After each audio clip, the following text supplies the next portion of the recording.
Time to sound off, Husker Nation. This is your Real Red Reaction Show on Lincoln's KFOR. Call the show now at 402-489-1240. Welcome to it. Real Red Reaction rolls forward. Nebraska in overtime falls to Wisconsin 24-17. Chris Schmidt, Elijah Herbal, Jeff Moats, Connor Clark. Numbers to get in at 489-1240. 489-1240. We're streaming on the Hail Varsity YouTube channel, the Real Red Reaction YouTube channel, KFOR, Facebook, and Twitter, and the Hail Varsity Radio Twitter handle at HVarsity Radio. Find us one of those ways if you're making your way out of a football party and need to vent. We're here for you, 489-1240. Guys, it was a great start, a tough finish, a game-tying field goal, and then too much Wisconsin in overtime. I want to start with Nebraska's final drive, the game-tying field goal, and a little bit of gun shyness by Nebraska a week ago, and we've spent all week whining about the interception, the kick the field goal, and let your D win the game against Maryland. Nebraska had a great run by Jaba, 22-yard scramble, another big run by Emmett, and then from the 3-minute to the 1-minute mark, they ran 2 plays, fellas, and the urgency wasn't there.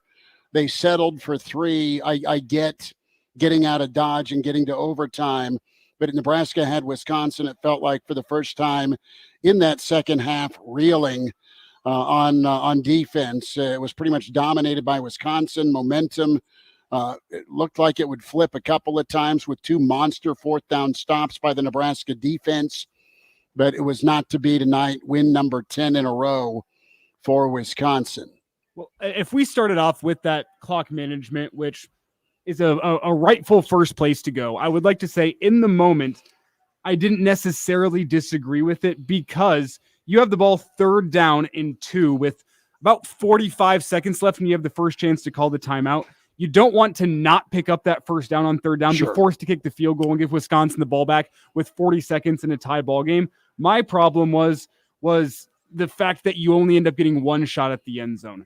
I think maybe you call that timeout with 28 seconds left. They run it down to, I think, 24 seconds. And sometimes in football, 6 seconds can be a big difference. And you saw it on the final play. The fact that you only got 1 shot at the end zone really hurts. And if you have 2 plays at it with 1 more timeout in the back pocket, you have a chance to cut it in half and then go for the end zone. So I don't necessarily disagree with the choice to let that clock run down a little bit. I think running it down to about 24 seconds was too far to let it run down, though. Splitting hairs, you gave yourself a chance in overtime. The fact that Braylon Allen's tripping was not called in the backfield is a backbreaker for you as Wisconsin's able to go get in the end zone. You tip your cap to the Wisconsin offensive line, doing what Wisconsin offensive lines have done for years. Haven't done it all that much this year, mostly because of play calling. They get a huge push in that overtime, get Braylon Allen in the end zone. Nebraska's offensive line was pretty much the opposite in overtime, didn't get much of a push. You can talk about the option play call on 1st down, maybe a little bit predictable, but at the end of the day, Nebraska gave themselves a chance to win that football game. They send it into overtime. Wisconsin just executes a hell of a lot better than Wisconsin does in the overtime period, and it's a 10th straight win for Wisconsin. 489-1240. You want to get in here on Real Red Reaction, powered by Currency. And, of course, our friends at Lazari's helping bring you this post-game show. We'll get to your StreamYard comments. And it looked like Wisconsin was going to go march this thing in, fellas, in the second half and win by about 10 points because Nebraska's drive chart from the conversion that didn't go their way in that second quarter. Then you have the missed field goal. It was nothing but punts, right? Nothing but punts for Nebraska up until that final drive that was about 68, 69 yards. I think it was 12 plays. I'll get the official numbers here in a minute, but clutch by Jaba to get the guys in field goal range or within a chance to win that game in regulation. The tripping call was frustrating, but the bigger issue, guys, is a situation of Nebraska really, they missed way too many tackles tonight, and they missed a lot of tackles for loss. Connor, do we have a phone call, bud? Sorry, I missed you. No, you're good. We sure do. It's from Will. Will, you're on the air with Real Red Reaction. Will, go for it. Thanks for calling. Oh, what the fuck happened? Jesus Christ. Will, we can't have that type of language. Yeah, Will, go have another drink and don't call again. Yeah. 489-1240 is the number to get in, and we jokingly in our pregame show talked Hopefully about have the delay dump on there. We did. Yeah, I think we did. Yeah, I think we're good. Moats is panicking. Moats, Brett. Well, we've had that happen. I think that happened the last time I was on this show. The F-bomb has already hit the over on the post-game show. The F-bomb matrix. We had the Nick Saban swear jar conversation in pre-game. And listen, but to get back to your point, Will spilled out what Nebraska fans are feeling right now. Yeah. But to get back to your point about the missed tackles tonight, that's probably the worst performer I've seen the Nebraska defense have all season long. I mean, there were so many chances. Now, let's face it, Braden Allen was not 100% tonight. He'd been banged up a little bit. He wasn't 100%. He still did. He had the help of that offensive line. Wisconsin's offensive line is a head and shoulders above where Nebraska's offensive line is.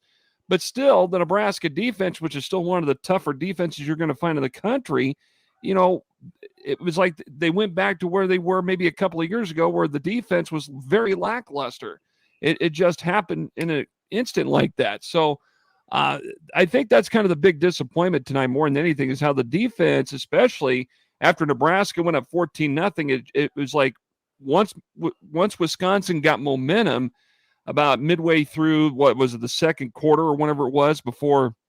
It was the 4th and 1. It was the 4th and 1. It was that in particular, that's where that momentum shift really took place. And then, of course, Nebraska's defense didn't know what hit him. And so I think that's probably one of the big differences tonight was how the defense was not able, I should say, to make big stops, especially when, there was so much pass protection for Mordecai to either look for try to throw the football downfield. Then he found an open crease. He was able to get downfield, and nobody for Nebraska was anywhere around to try to stop him for those big gains. So I think that's probably one of the bigger disappointments from this particular ball game tonight from Nebraska's defense that I've seen all season long. Guys, Nebraska had chances in some drives that ended up costing them points to get a TFL, a sack. Now, for the missed tackles, Nebraska did one heck of a job at really willing this game into position. They made enough stops. I mean, Wisconsin tried to put it away, so to speak, on 2 4th-down calls, Elijah, and Nebraska's defense made some monster stops. Phelan Sanford on that 3rd and 3, gunshot, bang, TFL there. And then Omar Brown with a little help from Ty Robinson again. I mean, so it's not all on the defense. They were a little off. Credit to Wisconsin's offensive line. There was enough run game for Wisconsin with this air raid to keep Nebraska a bit off balance, but the mobile quarterback, Mordecai, did enough with his legs to make it problematic. 489-1240, Real Red Reaction. Do not swear, please. Yeah, please. And join us if you want to react to Nebraska losing in overtime. Here's my take on this, too, and I feel like this is something that we didn't really talk about in the week leading up to this, and I think it's fair that we didn't talk about it, but You say Nebraska put up posters and stuff, right, throughout the week that they've lost 9 consecutive to Wisconsin. I think it'd be wrong of us to think that Wisconsin wasn't talking about the same thing. I mean, I know it's a new coaching staff on either side, but you have to think that Wisconsin, even down 14-0, right, are playing that game with confidence because you've had Nebraska's number. Now, I'm not saying that was the deciding factor in this game, but I find it hard to believe that wasn't a factor at all in this game. Now, you could go look at that final drive, as you pointed out, Schmitty, with the clock management. Maybe you go about that a little bit differently. I personally do not like the reverse call on 1st down and overtime. What are we doing there? I don't like that. Run the ball forward. Try and get that 1st down. I mean, you heard, I forget the caller analyst's name already, but he always talked about in that overtime period, getting the first down is crucial. And when you do that on 1st down, you set yourself behind the chains. Granted, Wisconsin read it beautifully. Give credit to their defense. They played that play absolutely phenomenally, the best you probably could. But the fact that you try and run that on 1st down and 10 to start off overtime after giving up the touchdown, a little puzzling to me. You could look at a lot of different things. I loved how Nebraska started the game. Jaba looked like he had a boatload of confidence, but as the game went on, you couldn't really find an answer offensively. Maybe things are different if Tristan makes that field goal at the end of the first half. I don't know. I don't have a genie in the bottle, but those are just some things that I look at, and I find it hard to believe that Wisconsin wasn't really talking about the same thing Nebraska was, just from a different perspective. This game was set up, and we talk about the clock management, the lack of urgency as regulation was winding down. You had a game-winning drive to go for it, and a week ago you're not cautious enough. You overcorrect a week later, and possibly or too cautious. You get the field goal. You go to overtime. You win the toss. Your defense gets put out on the field. The start and the script and the use of Jaba as a dual threat with his headiness to run the football and scramble out of trouble, make some nice throws was key. I think you got to feel good when he's healthy moving forward about your quarter. If he can stay healthy, about him being a really solid option, not only next Friday, but for beyond with Nebraska at quarterback. And, we were talking in the basement here, was over at Jaybird's for the watch party, and we all kind of look at each other after that 14-0 start. We're like, where the hell has this been if you're a Nebraska fan? And I know Chubb has been dinged a lot of the year, but man, you have, when it comes to evaluation, you have this process of let's bring a guy like Sims in, let's go with Harburg, and then here's Jaba. Well, Chuba's performed better than any of them. I know he's 0-2, but from what you want to do with this offense, from a balance and throwing it, but also running it, he looks to be like the guy for the future. At least that's what he's shown in a game and one drive. But Nebraska doesn't get it done tonight. Numbers for you to get in at 489-1240, or if you're streaming us, 800-825-5865. We will get to all of your StreamYard comments as well. Hail Varsity YouTube channel. What's up? I said, please keep it PG for my sake. Yes, because we need to make sure we have a license come Sunday morning. Motzi, go for it. I was just going to add on really quick. When you talked about Nebraska going up 14-0, I mean, Jaba Purdy's running, of course, that big touchdown pass, obviously very impressive. The problem I saw more than anything, and I think we've seen this before, is sustainability. If you jump out ahead like that, there becomes a problem with sustainability. I think that's one of the other issues with this offense. In addition to guys being hurt, you don't have the most solid offensive line or pass protection or run protection in the country. But I think sustainability, when you get up ahead like that early on and trying to hold on to that, especially when was it 14-0 in the first quarter and you still had plenty of time left to play, sustainability, in addition to the other portions of the game where execution became a problem, even special teams at times, especially in the punting game, was problematic. I think that's one of the other elements that people probably forget about, is just trying to sustain an advantage or keep that momentum, and not let a team like Wisconsin, who is just as much beat up like Nebraska has been, become take over that role and become a major factor down the stretch. But Jaba Purdy, I think with what he demonstrated tonight on the run game, even the pass game, I would not be surprised to see him in that starting role coming up next Friday afternoon or Friday morning when they play host to Iowa. Well, he did well. Jaba did well. The offense at times looked pretty balanced, pretty explosive. I know, Elijah, you were wondering about explosive plays versus turnovers. We'll get there in a moment. Phone call, though, and who's on the line? We got Sam on the line. Sam, you're on Real Red Reaction. Maybe. Sam, go for it, bud. Sam, you got us? Yeah. There you go. Hey, look, I just want to tell you, I don't know how long it's been because I've been excited about Husker football, okay? And I know, you know what? I know.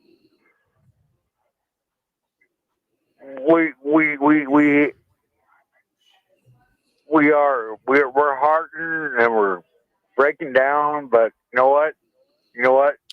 At least we feel we have a chance. Sam, yeah, Nebraska put a decent foot forward. It looked really good early and not so good late, but another overtime's tough to take. That's 3 gut punches in a row, 2 by 3 and 1 in overtime by 7. Vegas is a push tonight, but hey, I think you can be excited about Purdy moving forward at quarterback. Sam, thanks for the phone call. Appreciate you listening. 489-1240. Go Sam, for it. May I recommend a water, maybe a Gatorade? Just help with tomorrow morning. Maybe. We got one more phone call. It's Santos is on the line. Santos, you're on Real Red Reaction. Hey guys, can you guys hear me? Yep. Got you, bud. We got you. All right, I'm calling from Raleigh, North Carolina. I love the show, guys, and I promise I'll keep PG. Okay, so thanks, brother. This is, to be honest with you, this is beyond frustrating. Mm-hmm. Maybe I'm not thinking it right tonight, but this is very frost-like. The opponent makes the adjustment, and our coaches just stand on the sideline, looking like dumbfounded. Right? I started to kind of lose faith on Matt Rhule a little bit tonight, unless he makes some changes at the end. At the end of this season. Matt Rhule always says that we play to win, and we are very aggressive, and we have 1:34 left, right, on fourth quarter, and such a poor time management. I don't know why we're playing to go on overtime on the road. I don't know why we didn't play to win. Injured quarterback and running back from Wisconsin beat us tonight, right? Why didn't we put any pressure on who had a broken hand? We aren't going. And I have no faith that we're going to the bowl game this year. And one last question for you guys is, I'm looking at year 2. What is the success looks like for Matt Rhule's year 2? Are we going to be very happy if we were to win 6 games next year? Or are we going to have the same story over and over again? I'm going to hang up. Thank you, guys. Love the show again. Santos, appreciate you. Good thoughts, good comments. Listen, 6 wins next year with next year's schedule. I'll tackle next year after Black Friday. But there needs to be a jump. There's a reasonable thought out there that Nebraska should have a couple of more wins on the board right now than they do. They don't. Northwestern's going bowling. Wisconsin's going bowling. We'll see if Illinois gets bowl eligible. And Nebraska needs to figure out a way. There's a little bit more hope on my end if I'm a Nebraska fan with what I saw on offense tonight, at least the start, right? What did we talk about? We talked about how much of a teetering football team Wisconsin was, okay? And they had their hell week this week. They called out and questioned one another. Their emotional leader gets knocked out with a concussion before the first half, and Nebraska does about everything right in the first couple of drives. What zapped the energy was not. I don't disagree with the 4th and 1 to go for it and try and put him down. I really don't know the play call. You can second guess that, or the execution, right? 4th and 1, Wisconsin stiffened and turned you away. That flipped the whole ball game because Wisconsin was ready to crawl away. If you get that and you even go get a field goal and you're up 17. Well, Schmitty, it was a teetering Wisconsin team you had today, but is it fair to say Nebraska is the teetering team now? Like how quickly that game changed on a 4th and 1. You still absolutely. Yeah. And then Wisconsin drives the length of the field on you. The defense didn't look like they had looked previously in that game. On that drive, it looked like they kind of felt the pressure. Nebraska is now the teetering team, and it's obviously easy to say on 3 losses, but in that second quarter and third quarter especially, Nebraska looked like they were lacking the confidence that they played with in the month of October. That looked like a team that was really, really worried about the momentum that Wisconsin was gaining in that football game. It was called Wisconsin. Wisconsin was throwing a couple of jabs. That knocked the defense back a little bit. Momentum was built up. Nebraska offensively kind of fell into kind of a conservative mode, and things kind of went downhill from there, I thought. And again, you're playing in an environment where you have not won a game there, since the 60s, and Wisconsin's won now the last 10 times against you. So again, when you get hit with a couple of jabs, even up 14-0, you still have to find a way to protect yourself if you're backed into a corner. And Nebraska tonight somehow, in many instances, could not do that. Well, the guys, fact that Nebraska put themselves in position to get the touchdown have been better, get the walk-off, get the win, that'd have been great. You at least got it to overtime after your offense did nothing. You found a way to get one drive to at least tie the ball game, but it wasn't enough. Connor, what were you going to say? we got one more phone call. It's from John. John, you're on Real Red Reaction. Yeah, guys, love the show. Appreciate taking the call. I just want to point out that none of you in your lifetime have seen a team that has had this many injuries on one side of the ball ever. And when you've seen something you've never seen before, that is the number one issue that you need to focus on. I'm talking about the defense. When you hold the team to 17 points and in the regulation time, when you've got an 8-yard punt, you've got 2 more garbage punts. Yeah, that's phenomenal. Like, you cannot ask much more than that. There's way bigger issues. Thousands and thousands and thousands of reps flushed from spring and summer and fall ball, not on the field. That is almost impossible to overcome. Good perspective, John. Very good perspective. The special teams was problematic tonight for Nebraska. A missed field goal, and the punting has been either hot or cold for Bashimi. And yeah, I mean, for this team to muster enough up and put an offensive line together that kind of surged, and I know it was a tough night sack-wise for them, but from a rushing standpoint, yeah, I mean, all things considered, big picture perspective, for sure. The fact that they're still throwing punches and trying to be bowl eligible is very remarkable. All that being said, you've had some wins slip from your hands. Well, it feels like the same story of the past couple of years of, it comes into a 1-score game at the end. Nebraska will tighten up. Yeah, right. Hey, Corey on the chat just put this up. I hated the lack of urgency the last 2 minutes of regulation. Yes. It seemed as though we were playing for the tie. Our defense also missed more tackles than normal. Our D wore down second half. Maybe we should have kicked the field goal to go up 17-0 on the third drive. We saw a huge momentum saw a huge momentum shift on the 4th down stop. Also, our punter is terrible. Yeah. Don't hate on old Thunderfoot. Those are all big moments. And I mean, we'll get into kind of the flow of the game. Who's on the phone? We got one more caller from Bruce. Bruce, you're on Real Red Reaction. Hey, guys. I appreciate, and respect everything that you guys all do. I've been listening to you guys on YouTube for a few months. Appreciate you. Thanks, dude. Thank you. I just got to say, man, this is a coaching loss, man. Like, it's the same pathetic stuff. Like, to me, when you're on the road, you should go for that. Like, we had the timeouts and we had the time. And for some reason, this guy, Rhule, for whatever it is, wanted to play for a tie. And it just seemed like they were scared to throw. Like, Purdy was going to throw another interception again. And we got to stop, this pathetic play, man. Just go for it. Like, if Purdy is playing the way he's doing, go for it. If he throws an interception, then he throws an interception. I have much more respect for a team that is going to at least give it a try. He did a good job today. I'm proud of him. But this stuff is a constant losing. It's pathetic, man. I blame this on Satterfield, and I blame this on Coach Rhule. Thank you, guys. My counterpoint is you personally can be okay with Jaba Purdy throwing an interception down late in that game, but if he does, this reaction show would have been Armageddon. Mm-hmm. it's working on it now. Completely. I mean, you have reversal of scenarios, fellas, don't you? I mean, Elijah, you go from last week to this week, and they're not playing without fear, right? They clearly pumped the brakes, and the urgency killed them. The lack of urgency killed them. You settled for 3. Yeah, I just don't. And Elijah and I talked about this right before we went on air about the management of the timeouts, and I just don't understand. Like, I get it.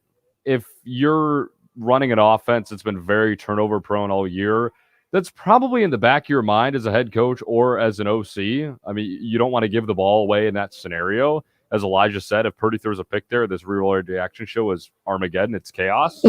But I just don't. I don't understand.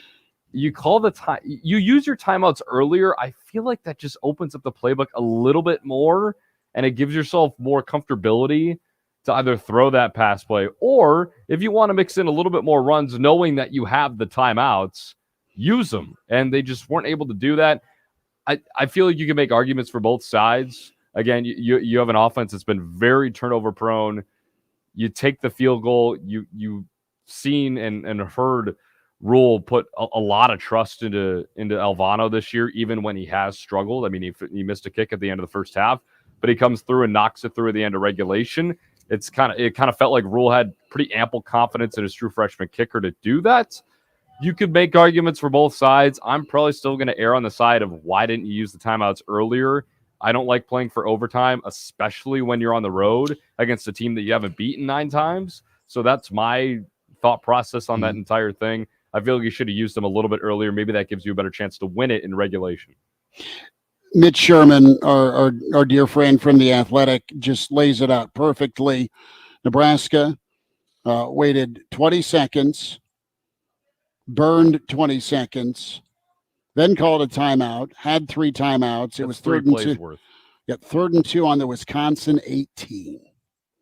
And they're reeling after back-to-back 20-plus yard runs. I'm going to be unpopular here. That's fine. I don't hate the decision to let the clock run. I just think you ran too much time off the clock. 20 seconds is a lot of time to run off the clock. That's 3 plays. That's 3 whole plays. I think you ran probably 10 too many seconds off the clock. I think if you have 10 more seconds, you give yourself 2 more shots at the end zone. I don't mind the fact that you don't want to give Wisconsin 50 seconds left to go be able to drive down 30 yards into field goal range. That's okay. My problem is you ran too much time. Only getting 1 shot at the end zone following that first down was the issue. You would have liked to get 2, if not 3 shots at the end zone. But running the clock as a whole was probably the correct move to make in that moment. You've got to juggle at 489-1240 is the phone number, 489-1240. Elijah and I will die on different hills. You've got to burn a little bit of clock, but still have enough urgency to go execute and still continue to try and score the touchdown versus the field goal on the road. You reverse scenarios is what you did. You should have played safe last week for the 3 and the lead while you were tied versus being down. Who's on the line? We got Zach on the line. Zach, you're on Real Red Reaction. Hey, guys, the one thing that I think I see with going for it, just keep going for it. Your defense has stopped them. You leave time on the clock, they still have to score a touchdown. They have to go down and score a field goal. They'd have to score a touchdown. Well, I think the concern is that if you don't pick up that 3rd and 2, you kick the field goal. Now it's 50 seconds for Wisconsin to get into field goal range and kick it to win it. Did we lose him? Yep. We like lost my him. counterpoint. Okay. No, that's all right. We have one more caller, too. I'll get him on here in just a second. Okay, 489-1240, 800-825-5865. We've got a boatload of stream comments I promise we'll get to. Real Red Reaction presented to you by Currency and also your friends at Lazari's. Jeff Moats is in, Elijah Herbal is in, Chris Schmidt and Connor Clark producing. Bill Dolman might be wandering in traffic. He's probably not a happy Pride of Fairbury right now. You know, on the Facebook comments, you guys, Corey points out, and I agree with this. I think Purdy played well enough to get the start next week, which I said I think he will get the start next week against Iowa. And again, it goes back to the offensive line. I agree with him. They didn't protect him well tonight. I think that was one of the major components that really stood out. And the bonus side with Purdy is that he protected the football. You know, we didn't see the interception, but yeah. But for the most part, outside of that final play of the ball game, he protected the football. And I think that's good enough. I think that certainly qualifies him to get the start next week. Now, if and nothing against Heinrich Harburg, who, let's face it, Heinrich's helped out Nebraska quite a bit earlier on to get at least up to the 5-win mark. Jeff Sims has essentially become a dumpster fire from a turnover standpoint. I think Jaba Purdy tonight, again, did a terrific job running the offense, did some good things, and outside that final play of the game where he turned the ball over by throwing the interception, I thought he controlled the ball really well too. Early on, Nebraska was on fire with their third down conversions. That waned. Wisconsin 7-15 tonight. How many 3rd and 8s or 3rd and 9s or 3rd and 10s did they convert? As much as we think the defense is the reason for being on the doorstep of bowl eligibility, they are. The defense has been fantastic. You look at the combined plays, they're working on game 13 or 14 this season in comparison to the offense. They made some crucial stops tonight. A lot of missed tackles, a lot of missed sacks, and third down defense didn't get off the field. That was problematic. Who's on the line? We have Craig on the line. Craig, you're on Real Red Reaction. We still got you, Craig. If not, we'll get to Jack here in just a second. Craig, are you with us? Craig, hello. Cleveland, hello. All right, never mind. We'll get to Jack here in just a second. Jack, do we have you? Jack, are you there? You're on Real Red Reaction. Yep, I'm still here. Thanks for taking the call. Perfect. Go for it, ahead. Jack. You're on. Go for it, bud. I just wanted to say I think that this is the most confident I've been in the offense all year. All year long, I've heard people complain about wanting to take care of the ball, and tonight we actually did that. So huge props to Purdy. His arm looks like he actually has an arm for the Big Ten. His throwing motion looks like a Big Ten quarterback, unlike some other quarterbacks we've seen this year.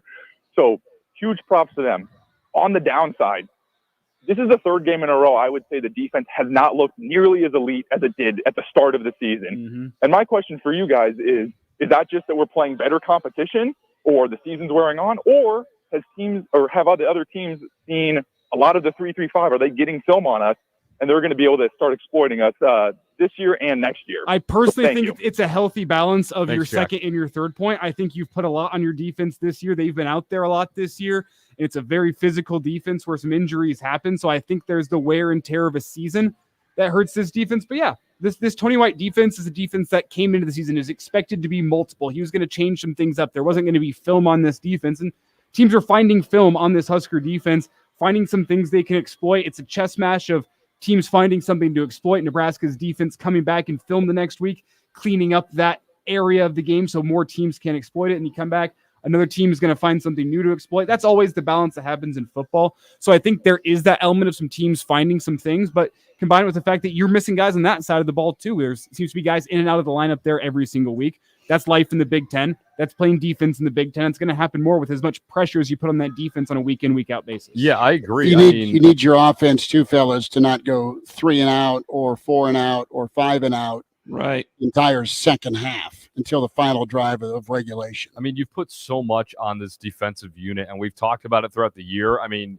this is the unit that everybody thought or still thinks, which is fair, that's going to carry you to a bowl game, right? And at a certain point, and you mentioned it, Schmitty, there's only so many 3 and outs this defensive front can afford. There's only so many, you go back a couple of weeks, fumbled kickoffs to open the game. There's only so many of those that they can afford to go out to.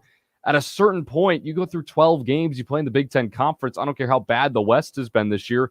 It's still an extremely physical conference.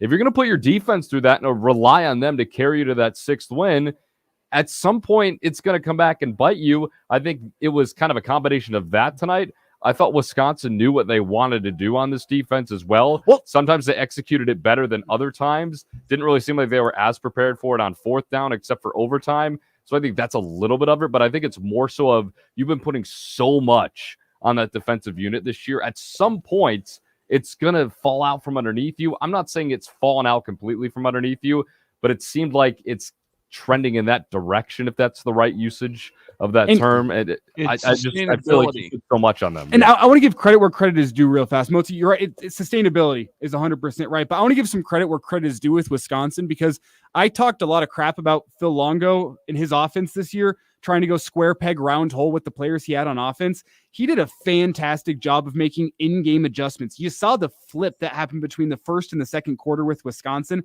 they changed up how they wanted to attack the Husker defense. And they said, you know what?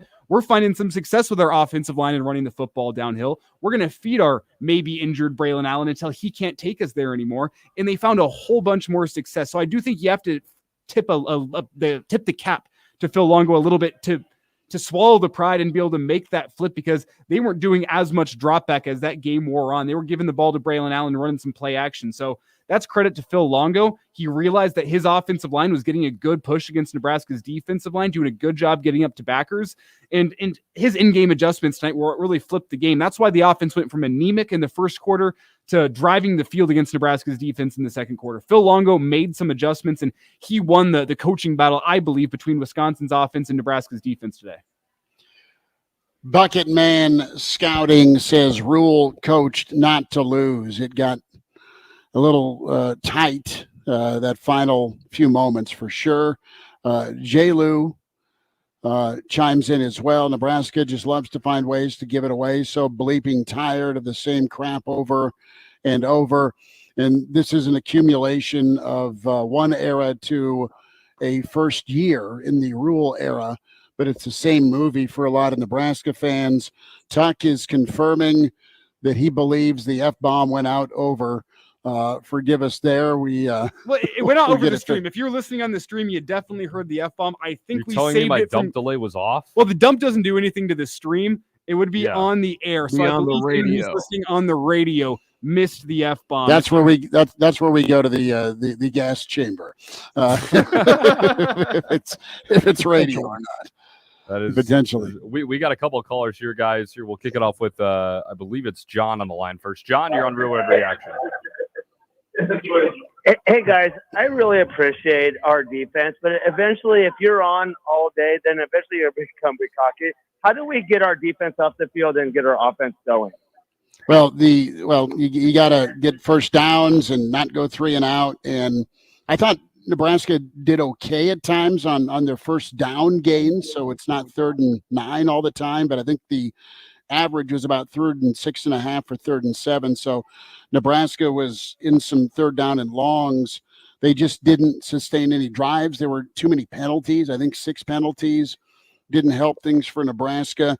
And defensively, guys, Nebraska needs to get home on 3rd down or get some pressure. They had moments where they pressured Mordecai, but it wasn't always sustainable. We've highlighted the missed tackles, especially the missed TFLs or sacks. I mean, Nebraska had about 3 or 4 sacks that Mordecai got out of and scrambled.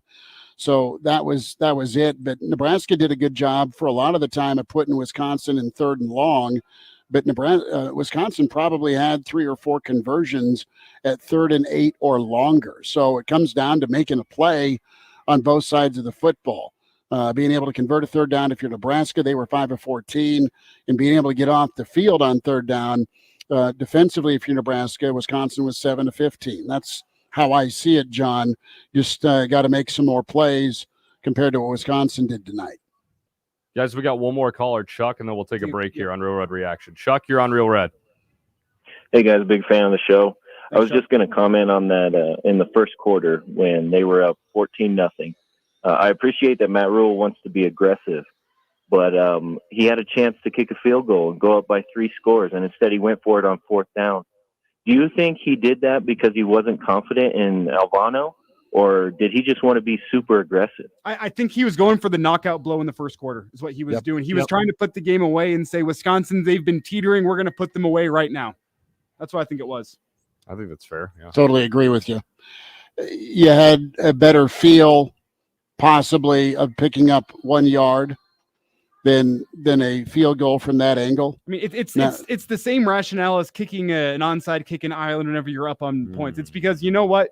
We're trying to win this game right now with all the time left in the game and really put in a knockout blow. Didn't work in Ireland. Didn't work tonight. Usually it doesn't work like that in football. Sometimes you do see it, though. If Nebraska takes a 21-0 lead at that point, I don't think they lose this football game tonight. So I can see where Satterfield's coming from, but it's so easy to play armchair analyst, to play Monday morning quarterback, and to look at that and say that was the wrong play call. Because if it works, Marcus Satterfield's a genius, and that game's over before halftime. If they go up 17-0, the question is, do they lose that football game? That is true. Let's get a break here, guys, and then we can try and get to some Matt Rhule. We'll also welcome Bill Dolman to the show following. We will. The break. He's in the green room. Real Red Reaction, 489-1240, 489-1240, or 800-825-5865. And we'll get to more of your comments, your calls, your StreamYards in just a moment. And don't forget, tonight's show brought to you by Lazari's Pizza. And your friends at Currency. A quick timeout. Bill Dolman next. You need to know. The House Ethics Chair hands out a resolution to expel embattled Congressman George Santos. Nikki Haley emerges as the second choice in the GOP presidential race, jumping past DeSantis and Christie. The funding bill gets the president's signature, preventing a government shutdown. Stay connected and find out what's next. FM 101.5, 1240 AM, KFOR. The A Street Market, your neighborhood grocery, has deals on your holiday feast. Open Acres frozen turkey, $2.27 a pound. Hormel bone-in spiral ham, $2.79 a pound.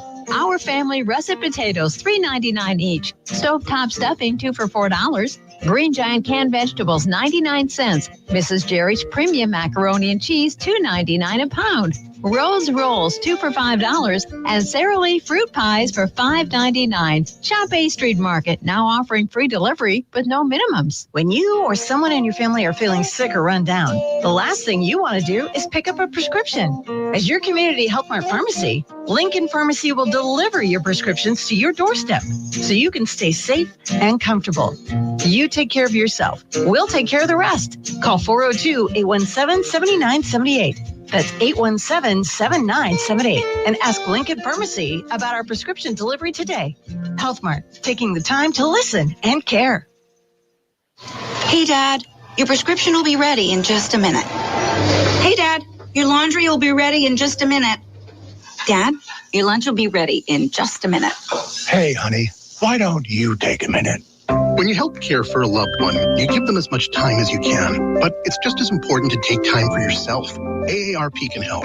Find free care guides to support you and your loved one at aarp.org/caregiving. That's aarp.org/caregiving. Brought to you by AARP and the Ad Council. Hi, this is Jeff Mall with Visit Lincoln. Assemble Lincoln, a group comprised of 8 local, state, and federal policymakers, business leaders, and members of the Lincoln community, continue to drive the next steps to make a downtown Lincoln Convention Center a reality. The group is also supported by the Downtown Lincoln Association and Visit Lincoln. Chaired by Lincoln Senator Elliot Bostar, the 8 members of this committee will continue working towards a timeline for construction and site selection. 3 current subcommittees continue their work, including public engagement, partner development, and internal finance, and will continue to work with the county through RFLI review, RFP development, site selection, or a multi-year build of this impactful project. You can find more information and ongoing updates on the project at assemblelincoln.com. Exciting days are ahead for downtown, our city and state, as we work together to build a better and more desired tourism destination.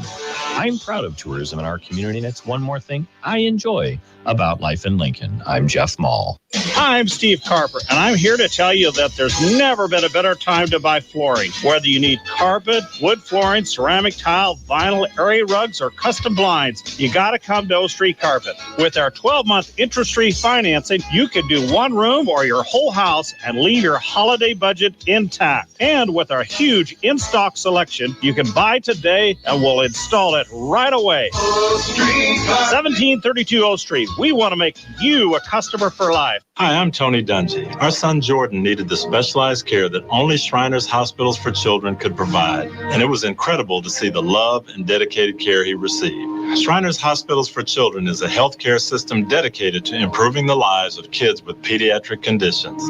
Shriners Hospitals for Children is changing the world through caring for kids. Please give today at 1-800-241-4438 or at shrinershospitalsforchildren.org. Our daughter Lee was born with brittle bone disease. Thanks to Shriners Hospitals for Children, I can go to school, play, and do fun things like other kids. They've helped me so much. They're like my family. We need your help. Please donate today. Shriners Hospitals for Children is changing the world through caring for kids. Please give today at 1-800-241-4438 or at shrinershospitalsforchildren.org. This is the Real Red Reaction Show.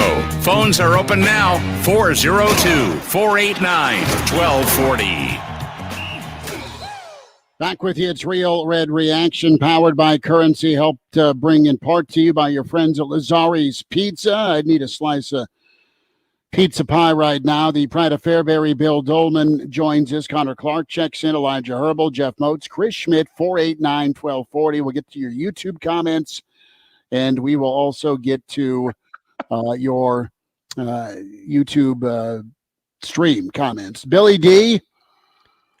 Whew. Deep breath, 24-17, overtime. Is Shaggy hiding? How's your voice?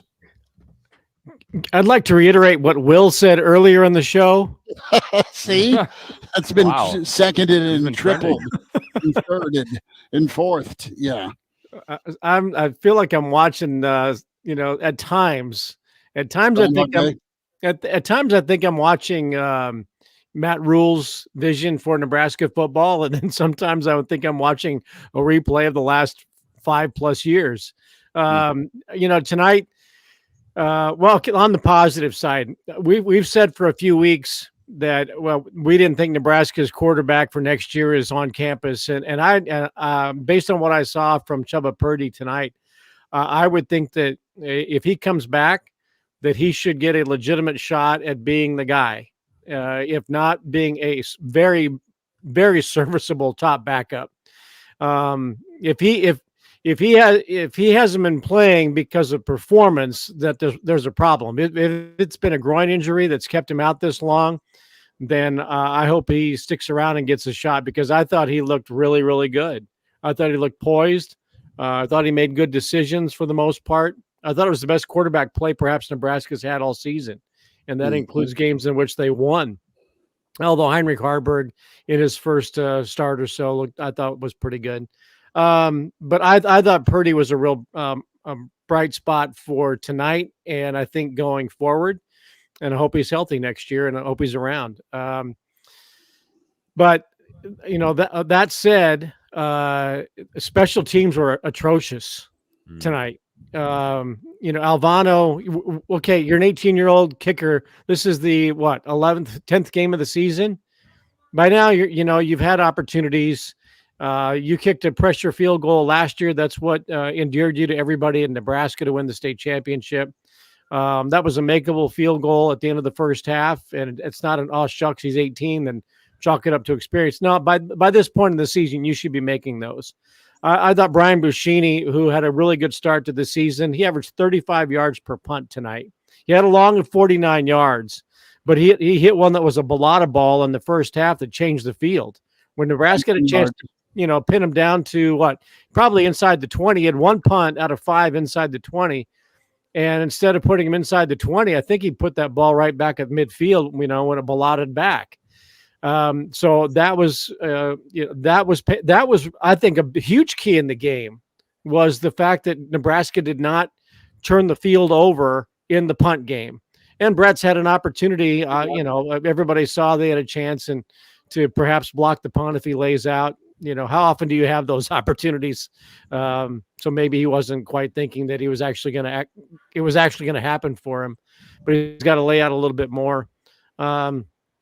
Other than the missed tackles, again, that's something we saw so much over the last several years, and they've been such a sure tackling team this year. But missed tackles turned into 13-yard gains, and Wisconsin's offensive line played like Wisconsin's offensive lines have over the years. They for the most part owned the line of scrimmage. The only other positive that I can think of is that when we did the Average Joe Sports Show the other day, we went around asking for scores, and I said it was going to be a tie. When the hell did they put overtime into college football? That's news to me. well, I was dead on, balls accurate with that one. I wish what you'd have taken a tie based on how that overtime went. Yeah. Bill, Nebraska's defense was not perfect. They missed some plays. They made some plays, and they tried to will momentum back in Nebraska's favor and hand it to the offense with some fourth down stops. and you go 3 and out. But at least you muster a drive to go tie it, and the tease continues. Yeah, and, there were other times going back to the last play, we talked about it of the Maryland game. How Nebraska's had to adjust its offensive game plan because of all of the injuries, and they've tried to adapt and adjust, but every now and then they just got to go to that, the plays that they've been wanting to call all the time. And there were times like that again tonight where it was, the running game's working pretty well. I think Emmett Johnson's fantastic. And all of a sudden it's like, I think like at the beginning of the second half, Nebraska had done a pretty good job of running the football. We got to throw the ball, and they go to that game plan that they want to run, and you go 3 and out. And those things are mystifying to me, but I think we're all used to it by now. Well, you're not going to get used to it. I mean, 80% of the comments on here are still about the offensive coordinator. And our resident Wisconsin listener, Rock Westfall, I'm trying to find his comment. There's a million on Wasn't he in the Flintstones? He's probably starred in lots of things. Rock Westfall? That sounds like a Flintstone character. It sounds like some sort of name, stage like a name. second cousin to Joe Rockhead. Something like that. But he I found it. Yeah, put that up if you can, because there you go. Yeah, no, not that one. Oh. Not that one. That's got to be the comment of the night right there. I saw that and I just died. That's what you're talking about. No, he was talking about vintage Wisconsin, tough, smart, and they really outcoached Nebraska. Comment. Yeah, since it was 14. Everybody a good laugh at least. Not any early grenade work. That's the only one I see from him. Where is it? I don't know. You have to admit that is a classic comment. I think that's the comment of the night on the chat. If you are a stream viewer, good for you, because you saw that. We also do have a caller on the line. We have Brian, if we want to get to him now. Okay, let's go to Brian. Brian, you're on Real Red Reaction. Brian, go for it. Thanks. This is Brian from Beatrice. Brian, how are you doing? Hey, doing good. Sounds good. Good to meet you guys. But hey, I think the boys look good overall today. But what do you think? What happened to the punter and the kicker? It's like they don't want to go bowling. What do you think? I think Buscemi, and we had a caller bring this up to us, and I think he was a high school football coach. Thanks for the call, Brian. Brian, appreciate the phone call. He drifts back, where he's leaning back when he's kicking it versus following through. I don't know if he's got a dinged ankle, if it's mechanics. I have no idea, but he has hit too many just pooch kicks when he's needed to just unleash the fury and knock 150 in the air. And he had the 49-yarder, but that was his only kick of the night. The other one, he had a 19-yard punt. He had another one that was a low liner that brought back shades of Michigan State 2021. I mean, a low liner. So, I mean, it just killed Nebraska, and Wisconsin got lathered up, had a short field, committed to the run. They didn't by any means go off. They averaged 3.9 a carry tonight, but they stuck with it to Elijah's point, where Longo said, you know what, let's hammer away. And that time of possession was pretty in favor of Nebraska until the second half, as Nebraska won the time of possession, but it could have been a lot better for Nebraska. Their offense really didn't have any rhythm or start clicking. But Buscemi, it's mechanical right now, I think. And from Alvano, he was, if he had been further back, I think the fade from right to left maybe would have snuck in the upright, but it didn't start breaking in time for Nebraska on that field goal attempt at the end of the first half. The goalposts are wide enough to kick through that you don't have to worry about squeezing a fade in there or drawing it in. I mean, just kick it right down the middle, for Pete's sakes. I mean, the difficult thing about Buscemi too is you saw very similar numbers from him against Michigan State, and those proved costly. And we literally talked about it today and on Friday about how you couldn't really afford to have that 35-yard, 34-yard average per punt from him, and that's what you got tonight. And it, as you said earlier, Schmidt, he kind of changed the field, and that was a big deal in this game. I'm not saying it is the cause of the result of the game, but any time that you have a big-time punt that can flip the field, that's huge, especially in a game like this where it's close, it's a night game, it's against a team that you have not beaten forever, and you got bowl eligibility on the line. I mean, you have to have all three phases of the game performing at a pretty, at least mediocre level, and I didn't really think you got that tonight. So it's just kind of, it's tough to see, and it's the second time in the last 4 games, really, that we've seen that from Buschini, so something's got to get figured out. Mr. Mark K, not our Mark K, says, we suck backside. So there's another comment of frustration in disheveled Nebraska fans. Guys, you want to hear a little bit of Rhule right now? Should we fire up Rhule? His post-game comments. It's Real Red Reaction. Phone lines open for you for another 35 minutes. We'll go a little longer in the stream. We're 90-minute stopwatch / shot clock for KFOR and KFORnow.com over the air, but we'll go digital after that 90-minute mark. And you're welcome to ride along with us on KFOR Facebook and Twitter, the Hail Varsity YouTube channel, and Real Red Reaction YouTube channel. We're powered by Currency and our friends at Lazari's, helping bring this post-game to you. We will be at Lazari's for post-game and Real Red Reaction on Black Friday. We'll be at Single Barrel. Danny says, I enjoy these post-game streams more than the games at this point. Let's go. Thank you. Danny, I appreciate you. We aim to please. Here is Matt Rhule. Matt Rhule, post-game, Nebraska loses in overtime 24-17 to Wisconsin.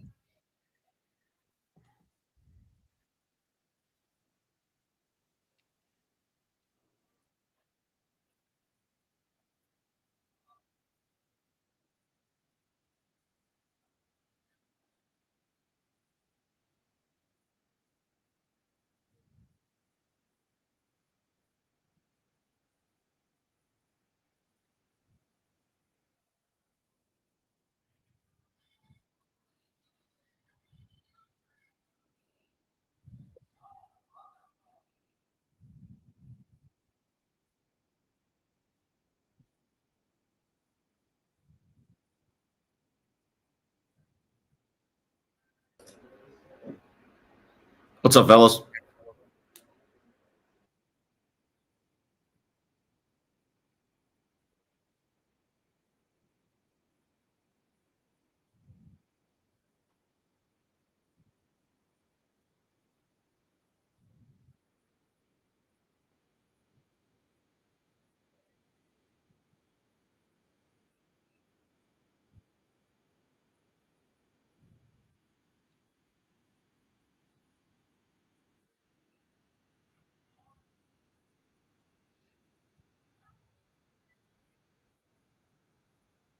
Guys, we don't have any audio coming through on the stream, so let's take a second here on Matt Rhule and get that squared away, as we don't want dead air going for 10 minutes out over the stream. Correct, stream listeners, we weren't having any audio coming out. I know it's coming out over the air. Let me figure that out. Well, we can continue chatting away here as we welcome Jaba Chamberlain into the show. Jaba wanted to give his thoughts on tonight's game. It's good to have Jaba, we can't say it now since we're on live radio, but we were talking about the Nick Saban over-under F-bomb, and he put a swear jar in his office every time he swore during a team meeting, and he made the comment he's going to ask his wife for an allowance each week. We had, unfortunately, a caller kick things off with that second favorite F word in the English language other than Friday. Your thoughts on Nebraska tonight? It looked great early, looked really bad in the second half. They forced overtime and didn't get it done again against Wisconsin. And it should be noted, we're on the air here, Jaba, so you got to keep the F-bomb allowance to yourself to 0. Yeah, we're good. No, we're good. We're good. I had a 50th birthday party last night, so I am completely fine right now. No, I think listening to the show when you and the reaction, and I would like to obviously get your guys' reaction for this. And you guys talked about the timeouts. They've brought it up, and the message earlier was the one guy saying, he was like, "Oh, we're playing for a tie." My thing is, like, is Rhule playing to win, or is he playing to be okay? Like, if we go into it in the aspect of what it is, like trying to go in and win the game, and if we fail and not use our timeouts and not do that stuff, I would rather do that than not be. I don't want to play. I don't want to play to lose. I don't want to play to tie. I want to put us in the best situation where if I'm being overly aggressive and people may disagree with that, like just watching, and I was like, I feel like we're not playing to win. And that's kind of where I'm at. I think there was an overcorrection the last 2 minutes of this regulation session based on last week. I think they got frightened. I think they thought worst case scenario. And why wouldn't you think worst case scenario with the turnover problems that have plagued this football team, other than you'd gone all game without turning the football over. You got a new guy handling the football in Jaba pretty well. Grant really ran well tonight, covered the football up. So it looked like a different team from a ball security standpoint. They were locked in on that point of view. And yeah, they had a chance to put it away the way Wisconsin was back on their heels that final drive. They didn't have an answer. And if they somehow muster a stop, so be it. Then you kick the 3 for the tie. Unfortunately, Nebraska was out of sorts. They let 20 seconds burn. Then they use a timeout. Elijah has a good take with it's okay to let a little clock burn so you don't give Wisconsin a chance to go kick off another game winner on you. That said, you just didn't look buttoned up in this 2-minute drill, other than being able to get it down into scoring position. It's like, okay, if Emmett didn't break another tackle to get into the end zone, Wisconsin got the stop they needed, because Nebraska would prevent themselves from scoring either with play call or execution, or dare I say turnover. Sometimes I think coaches coach like they're in the NFL again, and every game in the NFL is 21-17, 24-21, and you just play to manage. It's all, they try to manage the clock, except for Nathaniel Hackett. And it just seems like Matt Rhule still has NFL tendencies that, yeah, you play a little more reserved and close to the vest and play for 3 and not be aggressive, other than the 4th down play in the first quarter. Maybe that was one of the reasons why he milked it down and wasn't so aggressive in the second half. One of my sticking points here is I don't think Matt Rhule was playing for 3. I think that's a bad way to put it. I think he was playing to keep Wisconsin's offense off of the field, which, again, is an NFL tendency with some of the high-powered offenses you have, and with what Wisconsin was able to do in some of their explosive passing tonight. I think he was playing to keep Wisconsin's offense off the field, which, don't get me wrong, it's a conservative approach to your offense. I don't think playing for 3 is the right way to put it.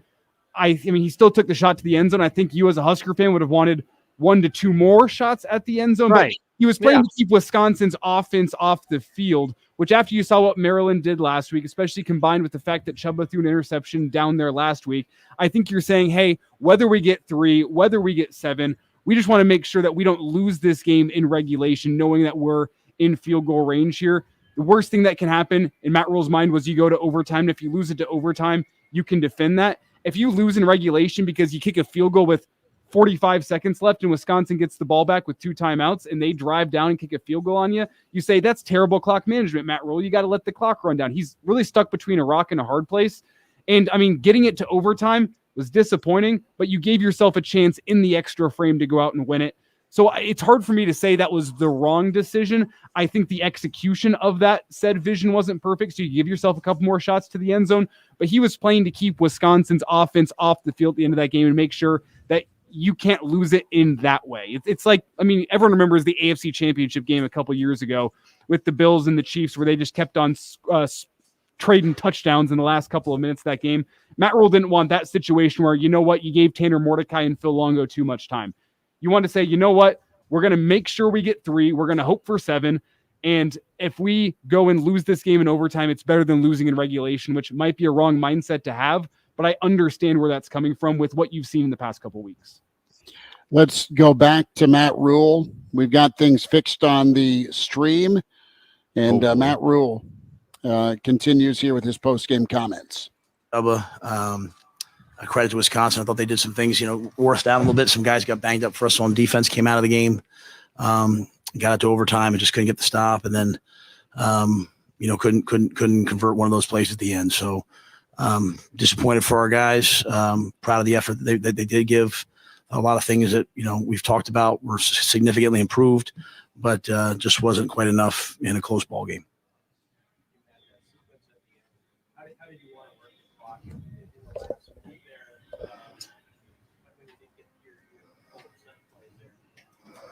Yeah, I wanted to make sure that we got into field goal range first. You know what I mean? I wanted to make sure that we had a chance to get down. We were going to take one shot at the end zone.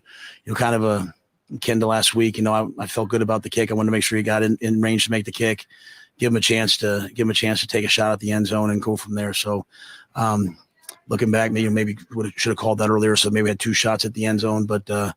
I know a lot of people ask me why I didn't just run the ball last week and kick it last week. So, I thought we had a good play there. Billy, he gave Billy a chance, kind of the same thing we did before the first half, and then kicked it. So, we got big, ran the ball because we wanted to make sure that we were within range, and then got the first down. But that was really kind of the thought process.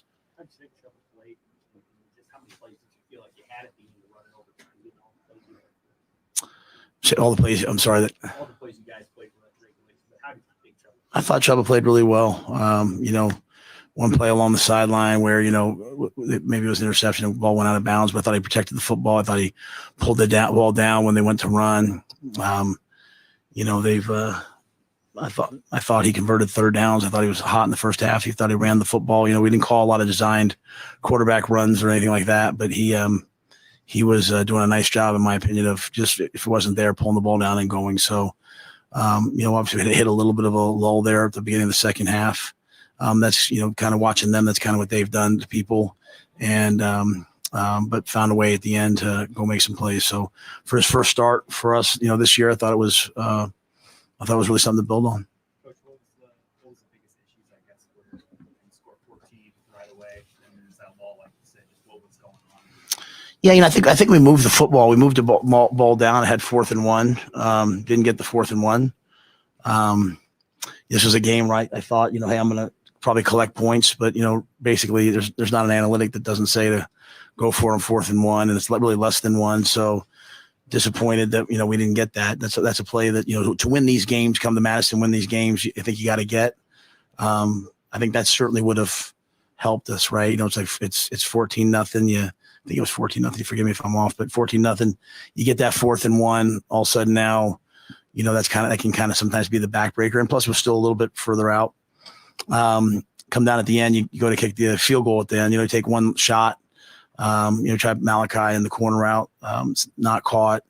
Go to kick the field goal. It's not quite there. So, I thought those things were pretty good. And then just unfortunately, some of the plays we tried to be aggressive on. Run a reverse. They hit it for a loss. Wanted to give the guys a chance to make some plays, and just didn't quite make them. So a lot of the ball game was being played because some of the punt returns on our side of the field. So a couple of times, I punted even with 7 minutes left. That's a tough decision right there analytically. Like the book probably says to go for it, but I punted it, trusting our defense. And then we get the ball back, and we did. So I made some tough calls there. But I think overall, they came out early on. They had some different things they did defensively. We really hurt those things, and they went back to kind of what they do. Some of the corner pressures bothered us, but I thought we made plays. And then just even at the end, those last 3 plays, right? We run a quarterback draw with an RPO. Corner comes, he side adjusts it. The guy knocks it down. Ball's just off Malachi's hands. Ball's just off Jalen's hands. So I think you saw a lot of things from Jaba in terms of his willingness to stand in there and compete. And so, we got 1 game left. I would love to see those guys. I think we put the tough thing. It's hard to say this when you lose, right? But we're pulling a lot of things together. The quarterbacks. I don't know. Do we have a turnover tonight? Yeah.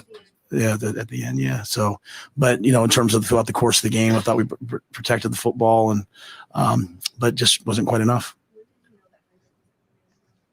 I mean, he could go. Like, it's kind of like I said to you guys on Thursday. Like, he was in uniform, hadn't really practiced, and kind of been out there on a limited basis. So, it made sense to put Jaba out there and let him play. And I thought he had a good week, and I liked the way he looked last week. And he certainly came out like gangbusters and got us going. But I think even in the interim on the plays where we didn't quite get, I wouldn't put any of that on him. I thought he did a really nice job tonight. I think that's really, when you go back and look at it, right? And the drives, the drives now run together for me. But we have the touchdown drive. I think for them to take the lead, it's like 2nd and 18, and we blitz and we hit him, and he shakes us off and runs. We're a team that prides itself on our defense, and the defense prides itself on tackling.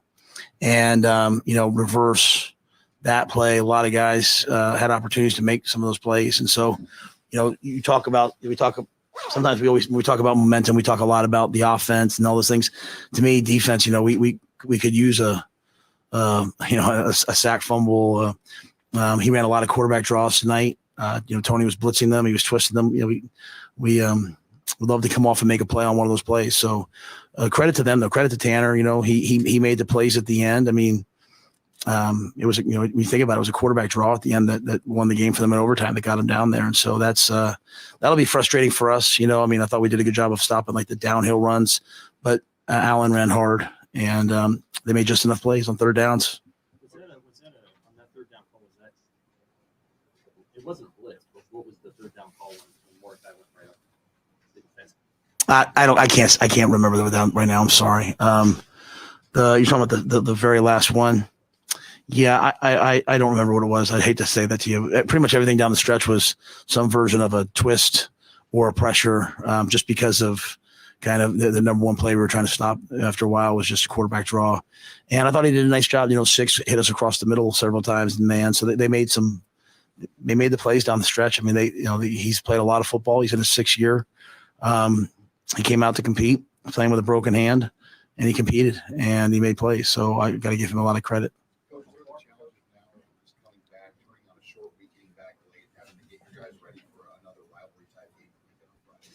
Yeah, I mean, these guys are pretty crushed right now.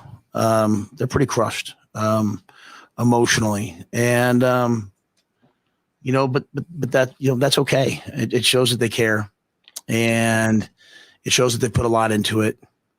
And sometimes in life, we give up on our dreams, but the dreams never give up. Our dream never gives up on us. That's one thing I've always believed, and so. I'd love nothing more than to go out there with them on senior day and go battle a great Iowa team, a ranked team, and play them at home and try to go get a 6th win and go to a bowl game and extend this for these guys. But even if it doesn't work out, I'm honored to take the field with those seniors, and I'm honored to be out there with them. And they've wanted to win, and obviously when you want to win, you want to be tangible. But a lot of guys have done so many good things, and so. We'll down the stretch, those last 2 balls, you think about those last 2 balls, the last 3 balls, right? They got thrown to 2 true freshmen, and Malachi and Jalen. And I put my arm around Jalen. I was like, that play's going to come to you 1,000 times and you'll make it. But those seniors are the ones who've built a culture where Gifford runs out and puts his arm around Jalen Lloyd. So I'd love to see these guys go play one last game. I'd love to see them, shoot, at the end of the day, we're 5-6 with a chance to go be bowl eligible, play a great Iowa team. I'm excited for them. We'll bounce back. When these guys, they don't quit, and but they are hurting right now, and they are hurting right now, both physically and emotionally. And but you know what? As I said, that's okay. It's part of life. We have to learn to not shy away from that, lean into it. And I bet you, Iowa's a really good team. I bet you these guys bounce back and they play hard on Friday.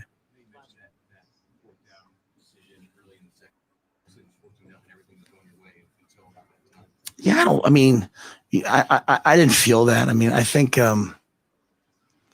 I think, at the end of the day, I mean, it comes down to tackling, right? Like, I mean, like you make a tackle, you make a block, you cover a guy. Like, I didn't think there was any lack of emotion or passion out there. I mean, our guys, we lost a lot of guys during the game. Guys were stepping up. We had, you have a true freshman out there who's redshirting, returning kicks. I mean, there's a lot of guys out there laying it on the line. So, I honestly think, Mitch, our guys like it when we go for it. They like feeling like, hey, we're trying to win the game, So, there's nothing that I think they would, that said that. I think you're facing a Wisconsin team that, I mean, what was the final score of the game, guys? 24-7. Yeah, I mean, take out overtime. They gave up. I mean, our guys on defense probably don't feel great about the game. They gave up 17 points, to a team that knows how to score. I mean, I think that just they made a couple plays, and we went into the lead. We went into the lead at halftime. Into halftime with the lead, excuse me.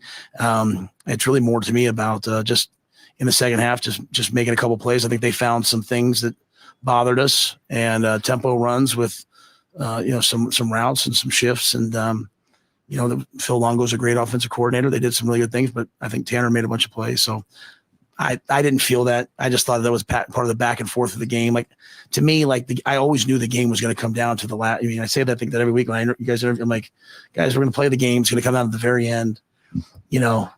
Like Nick comes through on the sack on second down, runs the guy over, kind of gets tripped up. He sacks that guy. All of a sudden they're out of field goal range, and it doesn't, overtime changes, right? Like, to me, it just came down to one play, very simply one play. And unfortunately, they made that play. Credit to them. But we'll be back, and we'll make those plays many more times than we don't.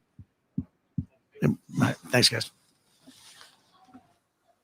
That's Matt Rhule. His post-game show, Real Red Reaction, is powered by Currency and brought to you, too, by your friends at Lazari's.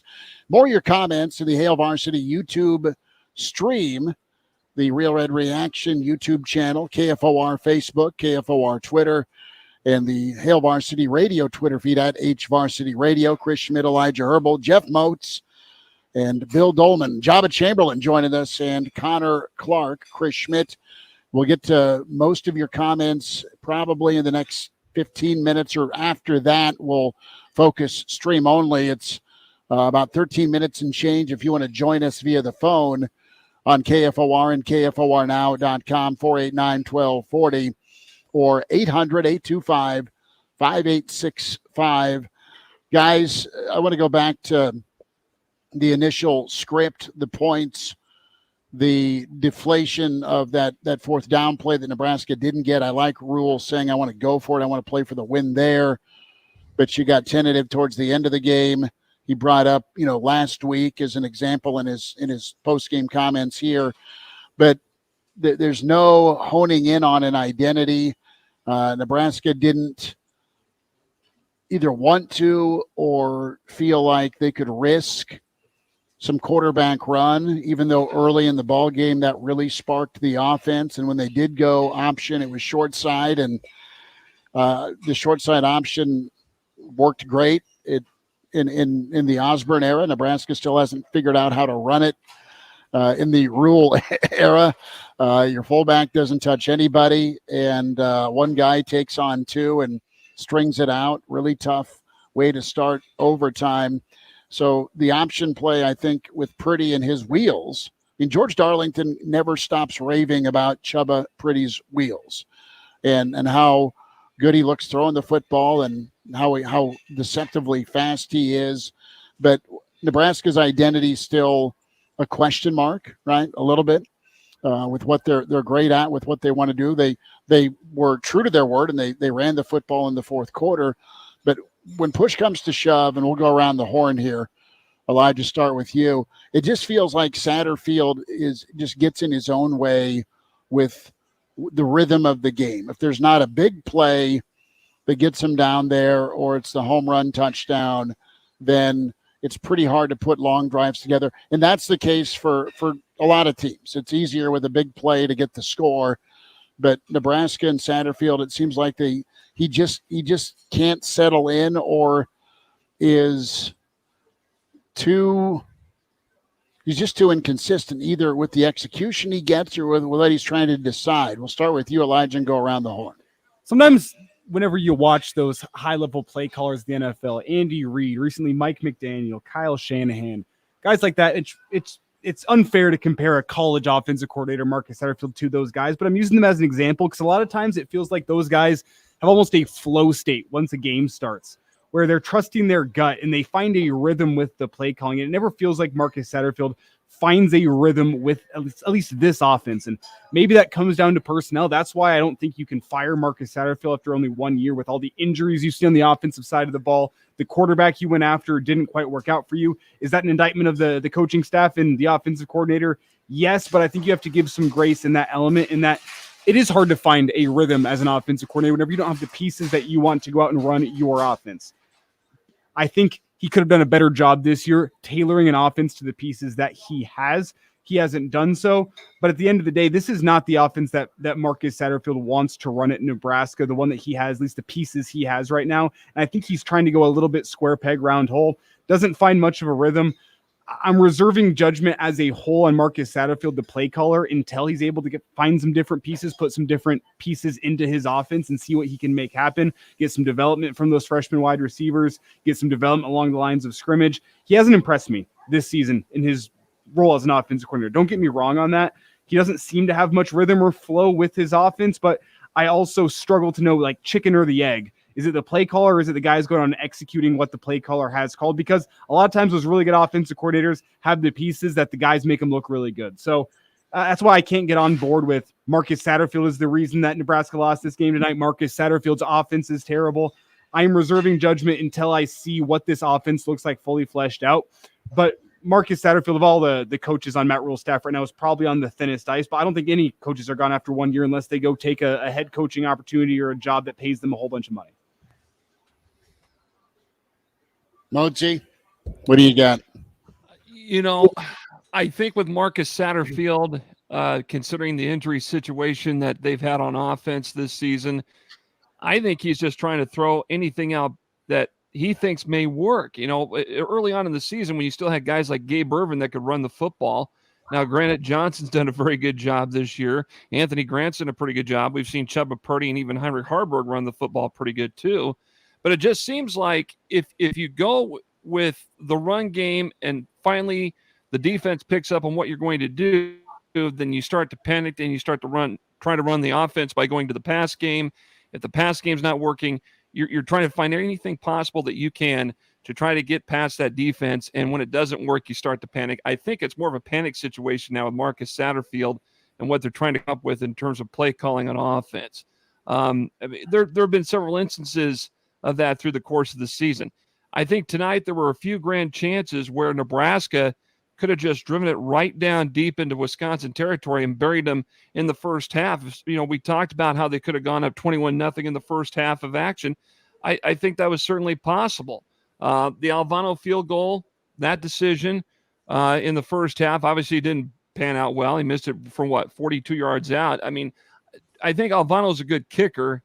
This is his first year of college football, but that should not be any excuse. You've been in the program now since, the summertime before you were getting ready for fall camp. And by this point in the season, you ought to be able to go in there in a situation to kick at least a 30, 40-yard field goal. You know, if you're pushing 50, I understand it. But, Alvano, he was a good kicker in high school at Westside. I think he's done a pretty good job considering what Nebraska's been up against this year. The special teams is not perfect by any stretch. But, I'll give Alvano credit. He's been clutch at times. But I think when you go back and look at the offense, with the injury situation that's going on right now, it's just been, okay, let's take this from over here and put it over here. Let's see if this works. Let's see if this works. Sometimes it does. Sometimes it doesn't. And again, it comes back to sustainability. And tonight was a prime example where you go up 14-0 and you cannot sustain your momentum. You can't sustain the lead. And things go haywire from there. And I didn't mean to step on your toes there, Mozi. I just want to remember, or people to remember, Matt Rhule at Baylor and Matt Rhule at Temple, because I think this offense and the pieces that they have reached that point of, like, Baylor, your roster is almost bare bones by the time you get there because of the scandal you're coming from. Temple's just a bad football program for the most part, and that's what Matt Rhule had to walk in there. And the offense, through injuries, has reached that point. So I don't know why so many people are so doom and gloom about Matt Rhule in year one. I mean, a lot of people came into this year expecting Nebraska to go 3-9 because, Matt Rhule does it in year 2, or Matt Rhule does it in year 3. Postseason berth. They're a game away from a postseason berth, and they're doing it down 8 starters. They've been on a the game offensive away side for of the 3 ball. games. And that's what's frustrating. And that's why I understand why Husker fans feel so doom and gloom. But like, whenever you take it in context, you remember what it took for Matt Rhule to get it done at Baylor and what Matt Rhule took to get it done at Temple. Like, the offense is kind of at that point of like bare bones with what they're working with right now. And that's why I think like you do have to take a step back and understand what Marcus Satterfield is working with. And that's a pretty bare bones offense that is going to be hard to run what you want to run. I do think it's an indictment that he hasn't changed his offense to try to fit the strengths of the players that he has, or at least hasn't changed it enough. But like, the offense at this point reminds me of what Baylor and Temple had in year 1, which is practically nothing whenever you compare it to the long-term build he had at both Temple and Baylor. But also, let me sorry to step on you there, Jaba. We'll get to you here in a moment. Apologize. But Elijah, if you think we do not see this injury situation with this Nebraska football team, do you think the offense would have fully established an identity by this point? I think they would have had you not had the injuries. But I think when you have no other options to go with, I mean, you're doing everything you can to try to win a game, or at least give the impression that you're trying to win a game. But I mean, that's the problem. With the quarterbacks that you had this year, you were always going to be behind the 8 ball. But I think the offense would have looked different if it had its full complement of pieces at this point in the season. And you can Jaba, say go ahead. But my point to, like, listening to Rhule and covering sports, playing sports, everything too. When can we actually stop saying competing is a point? Because at the end of the day, just competing doesn't win games. And that's where it's like that mentality and the aspect of what it is I understand the injuries and I understand all the other stuff. I understand decision-making and, I've been a part of it. Obviously, I can't speak from it from the college perspective or the NFL perspective, but I always want to go into the aspect of I want to win, and when is competing enough? Like, I don't want to be average. And I feel like everybody in Nebraska doesn't want Nebraska to be average. And we have the opportunity. I feel like we have the pieces in place, and injuries do happen. But I'm so tired of hearing competing being that dynamic of what it is and being okay. I don't want to be okay. I want these kids to succeed. Like, I want to be able to talk and be like, no, we're not competing anymore. We're in the place where we should be.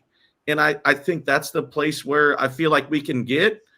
But is everybody on board? That's kind of where I'm at. Like, yeah, we see the Rhule videos, we see everything, and they're great. Don't get me wrong. But is everybody buying in that aspect? I think he's got buy-in. They just need to finish, period. End of discussion. Yeah, competing's nice. You're not going to make it through a Big Ten season unscathed unless you're Michigan or Ohio State. So you're going to have some one-score losses. You're going to have some one-score wins.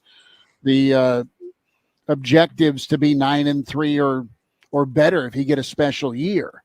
The problem is you have it rolling early and then it goes away. Absolutely goes away for most of the game. And you saw that last year with the peekaboo offense, where you're so reliant on big plays. And you've seen this movie 100 times with the previous regime with one-score losses. So they need to turn those competing moments into winning moments, and that's part of this first-year build as far as trying to learn how to win and handle these pressure situations. They'll have another opportunity next Friday because it's going to come down to probably a one-score game again. Can you get it handled? You had your chances this night in Wisconsin to finish them off, and they were wounded. They were ready to go down for the count, and you just couldn't put them away. And to their credit, they came back. Bill, a thought from you on Satterfield, and if he gets in his own way, is it hard to tell or not? As I'll reconnect my stream, you guys can still hear me on the Comrex. So, Bill, your thought here, and Jaba, good take on the competition part with Nebraska. Well, I've been saying for a long time that I'm willing to give Marcus Satterfield the benefit of the doubt because of all of the injuries and the fact that Nebraska's down to, really its second, I shouldn't say second team offensive line because you have some starters there. But, we don't know what kind of depth there is behind those guys. You lose Irvin, you lose Johnson. Sims doesn't work out like you thought he was going to. Harburg had a strong start. And then I think maybe the enormity of the job and the pressure kind of got to him just a little bit because he hasn't had the dynamic kind of plays that he had in his first couple of starts. And granted, the competition got better too.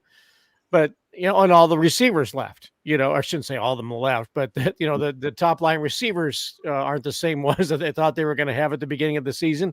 And the guys making plays right now where they thought were going to be redshirting. So I'm willing to give him all of those. But that dude loves him some reverses at the most inopportune times. The trick play at midfield, for the love of God. Yeah. It's like, and I've said it before. It's like, yes, he's gonna run some plays based on the personnel that they have, and it's not the Bill Callahan or even the Luke Fickell square peg round hole. I think Nebraska has whittled that peg down so that it does fit just a little bit.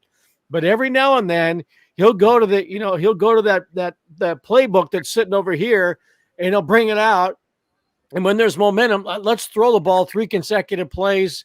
They're all incomplete. That happened at Minnesota. Remember that? Go way, way back to the beginning of season. That was a tell, right? There were a couple of plays in the Minnesota when there should have been the Gabe Irvin touchdown. They're a 1 inch away. Throw the ball, it's intercepted. And then I think it was later on in the game, they got it and they go 3 and out. Took 30 seconds off the clock, and Minnesota, I think, scored. I don't remember all that, but it was like I just have got to run these plays that I want to run. And I want to run some reverses and some trick plays. There can be times where you don't have to run a reverse for 3 games, but you damn sure know there's going to be 1 or 2 that are going to be run by Nebraska. They scored on a reverse last week against Maryland. You remember that? Which was like, I can't believe they're doing this. And Bonner just barely got into the end zone. So, look, it's been a tough hand that has been dealt because of injuries, but every now and then I think that, there's an ace on the table and it's face up, and he's going to, go to his own deck, and he draws a joker.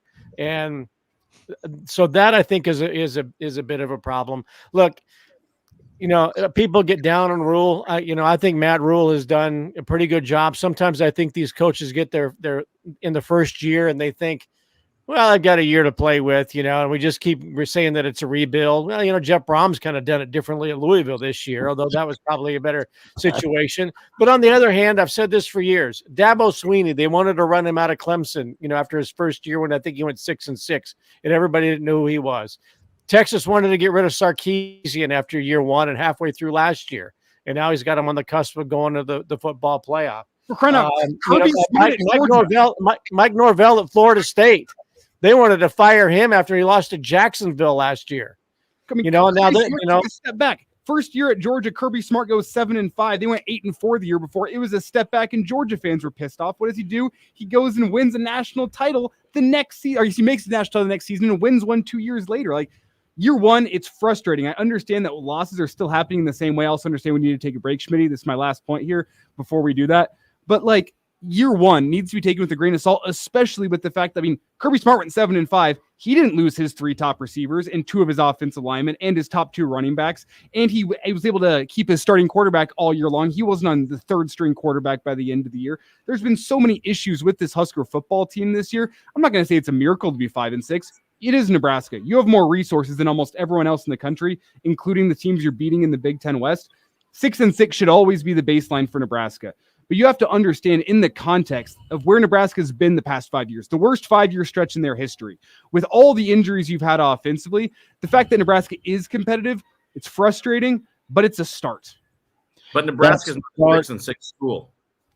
No, but they're trying to get back to being a 6-6 school. So we're going to step away on air. We'll continue Real Red Reaction for probably about 30 more minutes, take you to the midnight hour here on the Hail Varsity YouTube and Real Red Reaction YouTube channel, KFOR. Facebook and Twitter still is where we're able to get connected. and stream to you, and the Hail Varsity Radio Twitter feed at HVarsity Radio. So go ahead and fare thee well on KFOR, KFORnow.com, and we'll keep rocking here digitally on the stream with this platform. Chris Schmidt, Bill Dolman, Jeff Moats, Elijah Herbal, and Jaba Chamberlain, Connor Clark, as we'll keep rolling here. Connor, you go ahead and fire those spots. Check out the replay of this if you're, well, sadistic. And Will, don't call back. Will, 1 year ban for you. No, so were you. Actually, You technically, can call Bill at his cell phone. no, technically, once we're off the air, Will is free to call back because there's no podcast guidelines we have to follow at that point. But can we most even- will blow a gasket. So. Don't feed the beast, Elijah. Don't feed the beast. Can we even do phones? No. Maybe. Yeah. We can. Yeah, we can. probably can, actually. Oh, wow. So Matthew jumps in off the top rope with the time for the F-bombs. He's been waiting for this all night. He went Randy Macho Man Savage on that. Oh, yeah. He did. Nebraska 24-17, another loss, another soul crusher to Wisconsin. So I'm in the basement here at Jaybirds. And once this, Wisconsin rolls off 17 unanswered, right, fellas, to make it 17-14. And we all kind of look at each other. It's like you're in the men's room and you lock eyes for a moment and just nod to somebody you know, but you don't know their name. Not even in the, no, you don't. Not in the men's room. Well, if you're just both washing hands, right? I hope that's what you're doing. I don't try to make contact. I said men's room, not rest stop. All right. So that's fair. Like, Guys, I'm going to just jump in here and say, make sure KFOR listeners, if you want to keep on listening, up on the Hail Varsity YouTube page, check the stream out there. We there. just for now, did. we sign off from our KFOR listenership and continue streaming online. he already said that. Yeah. But we didn't get into the break. We are now. We're good to keep rolling now. Fine. Okay. Great. So Thanks for the heads up. The audible. We're good. Point is there was that old familiar feeling of, is Wisconsin going to keep this 17-0 run, UNLV, Larry Johnson style, and make it a Melvin Gordon 30 spot, right? Was it going to get worse? Did Nebraska have an answer? Finally, they had a bit of an answer with that final drive, but man, it's Schmitty to go to you and it's showdown time. It's showdown time. Black Friday. This team's got to find a win. They got to get bowl eligible. They've had too many chances to not get to postseason, and they need development. They need more practice time. I get it's year one, but dude, find a way to get a win. Period. End of discussion. My point too is like, Wisconsin obviously made an adjustment. We did not make an adjustment. And to see the fact that we could have gone up and done those things. And that's where it's like, I get it as a fan. Like, obviously I'm through and through red in Nebraska and everything. But like, when we see a team that makes an adjustment like that, why aren't we making the adjustments as well? And where is the disconnect in that aspect? Well, some of the adjustments may have been made but not executed. Defensively, what did they do? They just made and executed doesn't matter. If you don't make it and you don't execute it, you obviously haven't prepared for that. It comes down to Rhule was right about blocking and tackling and making a play. Like the defense didn't need to get blown off the football on first down. I mean, Wisconsin was getting 7 yards of crack for most of the game on first down, it felt like. Offensively, if I see another bubble screen where the wide receiver gets thrown into the guy who catches the football, so it's a loss of 3 and it's 2nd and 13, I'm going to lose my mind. That has replaced my hatred for the swing pass. That is now higher in the never call it again for the love of God play in plays Schmidt hates. Took the place of that. Right? I mean, it's beyond the swing pass. No, it's up there because edge guys can't block or don't block. So quit calling it. I get it's a rhythm throw to get your quarterback settled, but Chubb looked pretty good throwing downfield early out of the gate. So, well, the thing about that too, Schmitty, is that we know it's coming.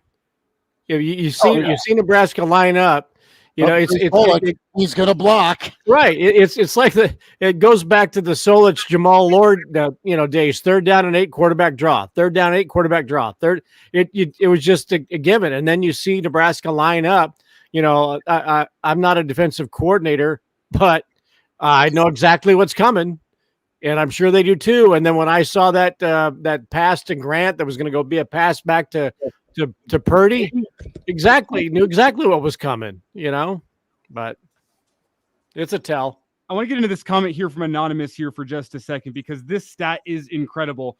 Nebraska, dating back to 2016, has played in 7 overtime games. In those overtime games, they have never scored a single point or even gotten a single first down. Across 7 games, a total of 9 yards. Once you include the negative 6 yards they had tonight, 2 penalties for 10 yards, 8 attempts rushing for negative 13 yards, 5 of 15 passing for 27 yards, along with 4 interceptions and 0 for 1 on field goals. That is some of the most atrocious overtime stats I have ever seen, dating back to 2016.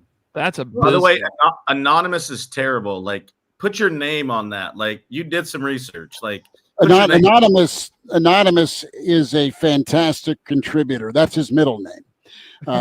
Is a. See, now I'm going to look on the bright side of that. That shows consistency. In a bad way. Thanks, Dolman. Yeah, appreciate that. Thank you so much. For the love of all things holy. Yeah. As the love of all things positive, we're consistent in being terrible in OT. Thanks, Bill. You're great. Yeah. There's just wild. There's the wild. How do we change it? How, where? Like, I understand injuries and I understand a lot of stuff, but it's like I'm over here banging my head against the wall as a Husker fan, and I will ride and die red, like I said. But that's like, where does it change? And that's the thing where I'm like competing and doing all these other stuff where it's like, okay, we had a chance to go up 21-0. We had a chance to do certain things, and we have the opportunity to do it. Do we have the clientele to do it? I don't know that because I'm not there every day. But it's also, if they don't know how to win, and when you get in those situations, they don't. When you know how to win, you know how to win. It's got to happen one time. I mean, the Northwestern's the one game that was a 1-score game that they did hang on to, and Northwestern's learned from that loss and is now bowl eligible. Can I ask a question for the room? And I don't know this. I'm just wondering, has Jaba been hurt all year, or was their hand forced to play Jaba? And if he was available all year and it took Harburg being shaky and Sims being what he is to force their hand to play Jaba, what's going on with the evaluation at quarterback? And I guess it's kind of a stupid question because, I mean, they put a lot of money on Sims. They said, thanks, Casey. See ya. I mean, there's some red flags here with quarterback identification. And I won't say development because Harburg developed a little bit from nothing to, all right, here's some strengths he has, and there's 5 wins he led Nebraska to. But if Purdy can do this, what's the season look like if he's the guy from day one? I know he was dinged a little early, right? So he wasn't the number 2 guy. But what's it look like in practice to where he's not outperforming Sims and where he's not outperforming Heinrich? Because, I mean, Jaba looked night and day, fellas. Remember against Michigan, remember against Oklahoma, just how flustered he was in that moment. He looks like he's an old-time vet pouring a vodka martini. Well, I think part of it is the lack of quarterback identification / evaluation before the season started. Now, I know that you can't really point to Jeff Sims and predict the year that he's had and the way that he has struggled, but at the end of the day, a big talking point among the fan base, you picked him over Casey Thompson, right? And that's been kind of a big thing of like, okay, well, what does the season look like with Casey? And then maybe you pick Harburg over Jaba just because you have more confidence in him. And again, I don't have any intel about what kind of injuries, if any, Chuba's been going through this year. But let's just assume he's ready to go by week 3 or whenever Heinrich was needed in a starting role.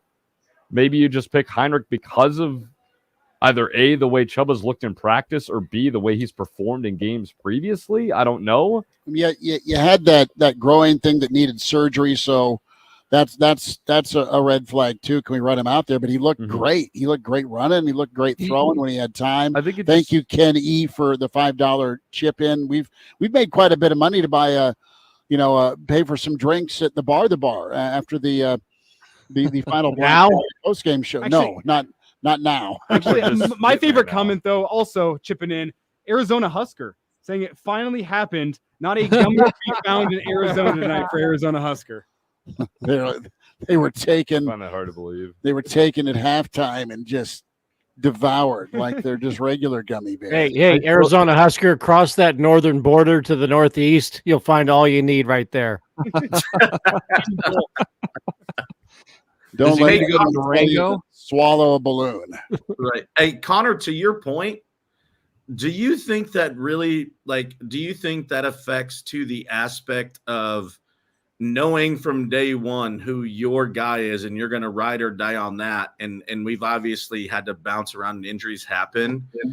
Do you think that does affect the aspect of a team knowing like who you're going to ride with, knowing we had 3 capable, 4 or 5? I mean, we had 5 literally scholarship quarterbacks at one point. Where do you think that affected like the aspect of like camaraderie? Because continuity and everything that you do is being together all the time and knowing who's going to ride with you and do everything. Do you think that changes a lot of it? I mean, it could.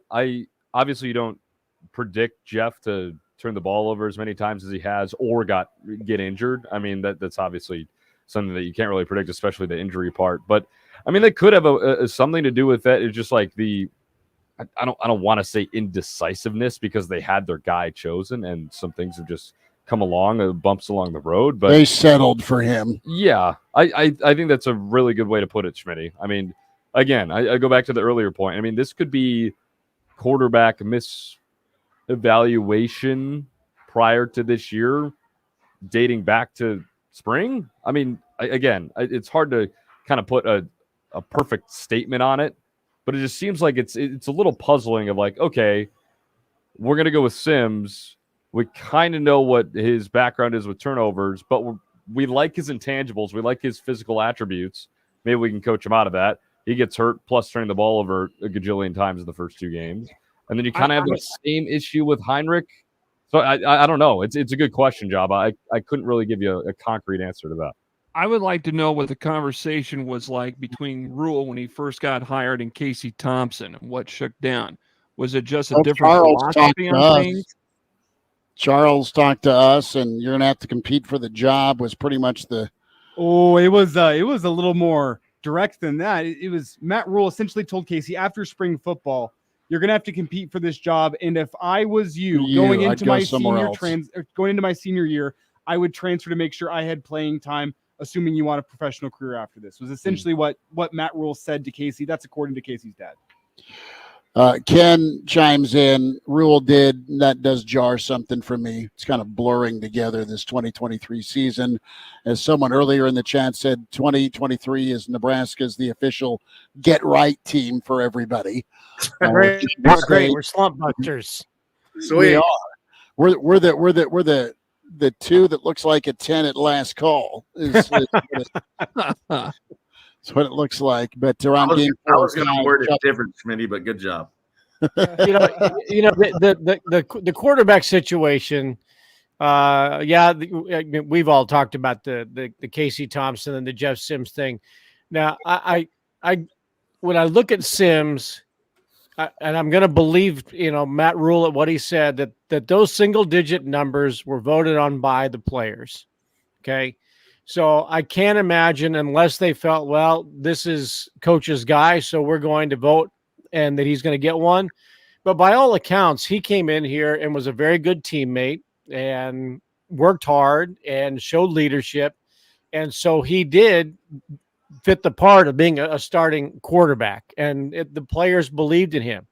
And I mentioned the Harburg thing a few weeks ago, that, the coaches valued Heinrich Harburg's talent, physicality so much that they had him as an H-back tight end at the beginning of the year. They wanted him on the field. They didn't envision him being the quarterback in week 3, right? But they like Sims. The team likes Sims. They voted him a single-digit number. I put a lot of value in that. If that's a true player vote. Harburg, they wanted on the field, and by all accounts, Purdy was hurt. And whether they had confidence in him and, in him either being healthy or just confidence, period, and that didn't materialize until when they absolutely had their hand forced last week. I don't know what the relationship is, but by what I hear, Purdy, has been a good teammate as well and was biding his time, likes it here. He just wasn't ready to play. Today he got his chance, and I thought he played well. And I can say, Bill, just obviously knowing people that are in the program, the people that got voted for the single-digit numbers, that was a pure player vote. It wasn't coach's vote. It wasn't anything. And I have really good friends that their sons play, and it was earned. It wasn't given, and that's something to be made special. And I love the dynamic that he's creating in that aspect. But at the same time, it's like sometimes if it doesn't transfer, you got to change some stuff up and try to figure out how to balance both stuff. And I think he has the right pieces in place. It's just, how do you figure out to not do the block in a circle and try to get it the right way? Our old friend Mike Schaefer has a pretty telling stat he just put out on Twitter. Nebraska's opponents this season, 58 punts, almost a 43-yard average.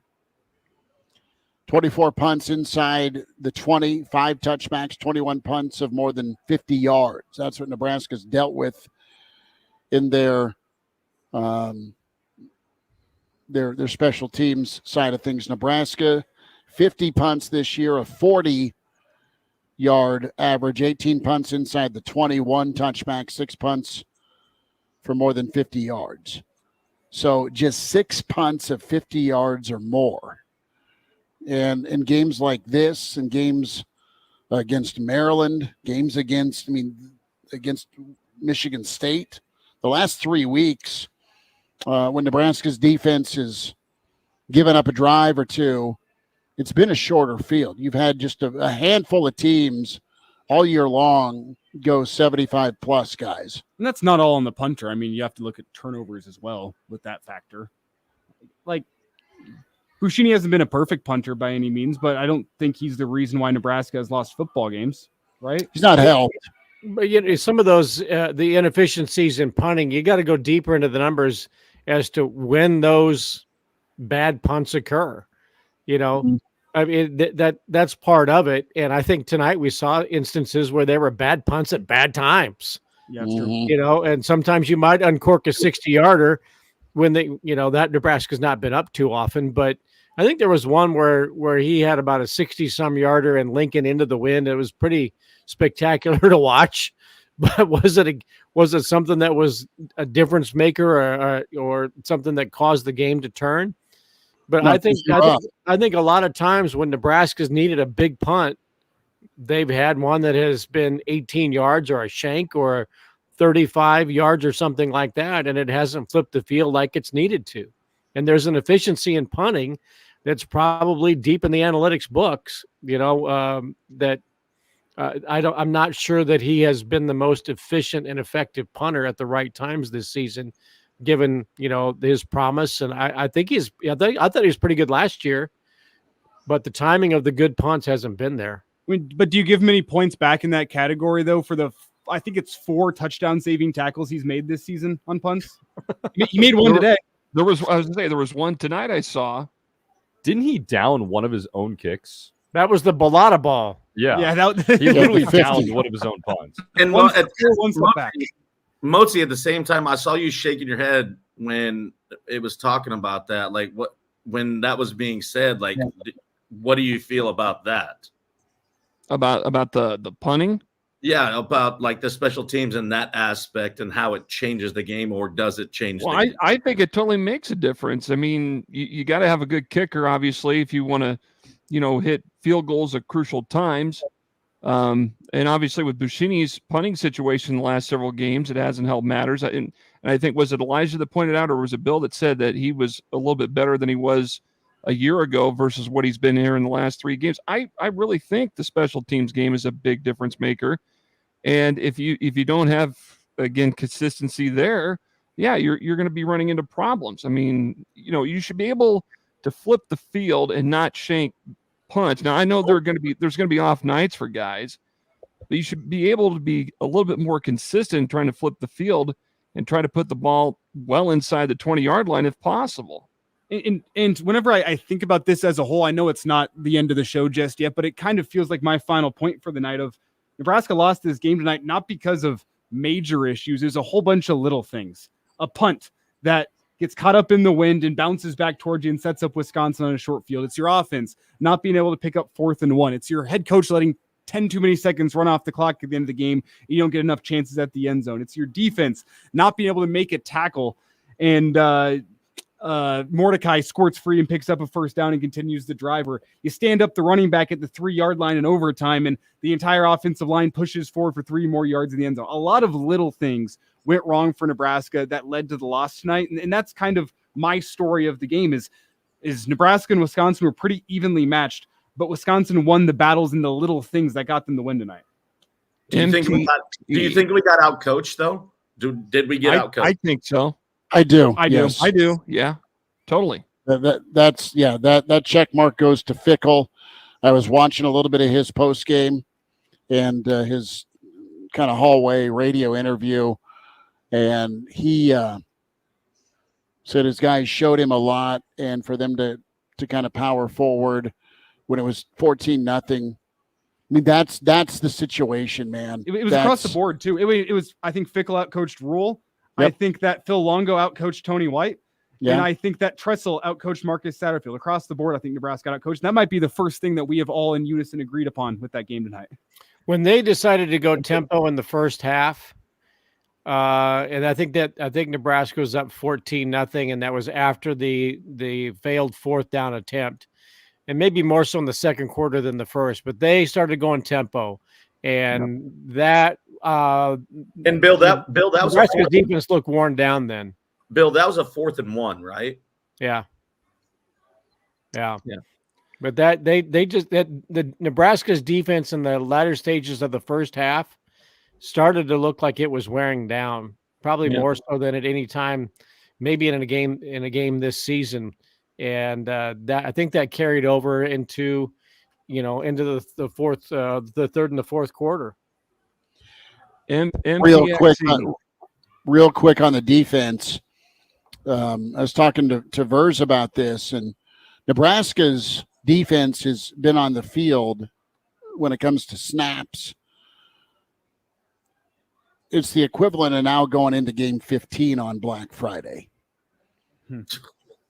So, I mean, that's real. And as much as they did the old hockey line change and rotated guys, and you still got Ty Robinson and the Polar Bear making plays in the fourth quarter, you're seeing some guys like Reimer and Henrich wear down a little bit at the linebacker spot. You've got some guys that are – I don't know that I've seen Lenhart hit a wall. Van Poppel made a reappearance. Jamari Butler's played his best football as the seasons got deeper. So it's different for some of those guys. But I'll say this about the defense, and this isn't fair because they have set the bar so high with how well they've played this season. But you can almost set time on it where you need the defense to come out and get a 3 and out. They probably have done it all game. All right. But if Nebraska's got a lead or there's a sudden change, they've been good with the turnover sudden change, keeping points off the board. But there's always been some sort of oxygen moment in a football game, these games Nebraska's lost, where the defense doesn't get a stop. They don't get a third down stop. And they can't quite shut the door for this team. As much as they've done, as much as they've carried the water, as great as they've been, there were some moments tonight with the missed tackles, the missed TFLs in the backfield, the 3rd and 8, the 3rd and 10, and Wisconsin was able to go get points when Nebraska really, really had to have a stop on defense. They don't get it. And say in some of these other drives, they did eventually get a stop, but the field had already been flipped. And were there any second half sacks? You know, Nebraska came out and got to the quarterback in those first few drives of the first quarter, and that looked like that was a total tone setter. But there were times where Mordecai was just standing there. There was one time I thought they blew the play dead because he just stood in the pocket and nobody could get to him. You know, and then James Williams, we were excited about him a couple of weeks ago. He wasn't. I didn't even see him on the field tonight, but there was no second half pass rush really to speak of. You know, there was about 4 or 5 missed sacks when they would win a one-on-one pass rush, but they couldn't bring him down. Fellas, we're about 5 minutes away from the midnight hour. We'll final thought it here, and there you go. Yes, well, he's looking for a job. Yeah. Well, if you want to keep contributing to the Real Red Reaction beer money fund, we can also set up a separate checking account for advanced scouting. Just a programming note. We are on the road Wednesday for Hail Varsity. Wednesday on the road. We are at the Single Barrel. We'll get your Thanksgiving Eve kicked off the right way. We'll be at the Single Barrel for pregame from 6 a.m. to 11. Friday morning, that's the KFOR Morning Show live from 6 to 9. Hail Varsity from 9 to 11.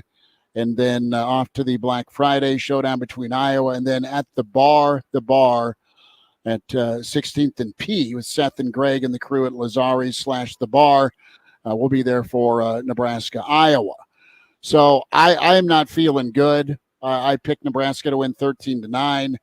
They didn't tonight. That's fine. They played really good football the first couple of drives. I'm excited about Jaba.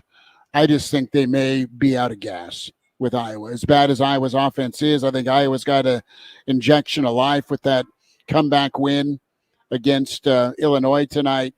I am sad to say that I think Nebraska stays home for the holidays. I don't see them getting up off the mat.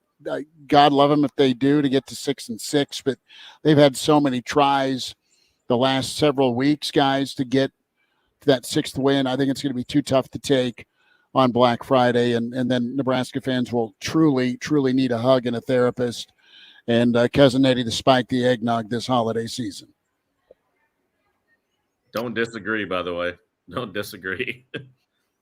It's going to be tough to get up after 3 straight missed opportunities to get that 6th win and to do it again. Yeah, it'll be difficult. It's a good thing for Nebraska that the game's at home, but let's face it, I was going to be motivated because of what happened last year. Yep. They have secured for themselves a spot in Indianapolis, much to my shock.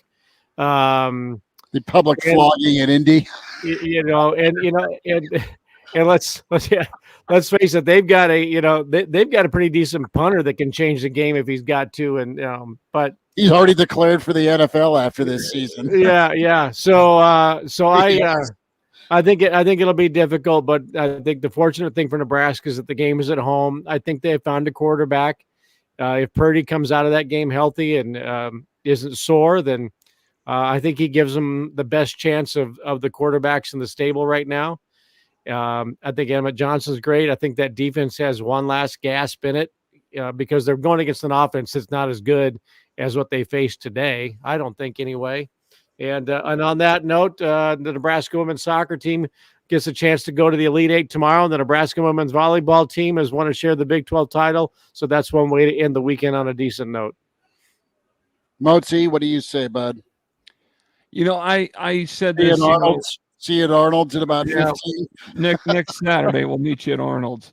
I will say this. I just want to know if Mozi is going to call some of my son's basketball games this year. You know what? Check the schedule, Jaba. We got it up on our website.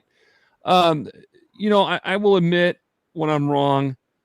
I said earlier in the year, give these guys a chance. I think everybody's giving them a chance. Things look promising when they went 5-3, and now you dropped 3 straight. I remember being in a group chat with some of my old basketball buddies from Northeast, and some of them were very displeased at, the effort. And it's like, you know what? You're 1 win away from a bowl eligibility spot. Give them a chance. I mean, it's a first year, and I still say that, but the last 3 games have been just a complete letdown. And let's face it, there were chances tonight for Nebraska to come out on top on the road in Madison, where you have not won since 1966. And, it comes down to being too conservative in sustainability, as I've mentioned before. I've always recalled MTXE. This is something that we had when I played basketball at Northeast. I think, Jaba, you might remember what this means. MTXE was the thing that we had that stood for mental toughness, extra effort. And I think you got to have some sort of mindset every time you go out there and you play a game, no matter what sport it is, if it's football, if it's basketball, hell, if it's baseball, volley, it doesn't matter. You got to have that mindset every time you step on the field and every time you're out there at practice, every day of the week. And I think and this goes to coaches too. I just think that they've been bruised up mentally from the standpoint that they've committed some costly mistakes, especially when you go back to that interception last week against Maryland, that now everybody's in kind of a defensive mode or conservative mode, is like, well, let's not pull the trigger. If you're going to go out there and you're going to try to win a ball game, be mentally tough about it and give that extra effort.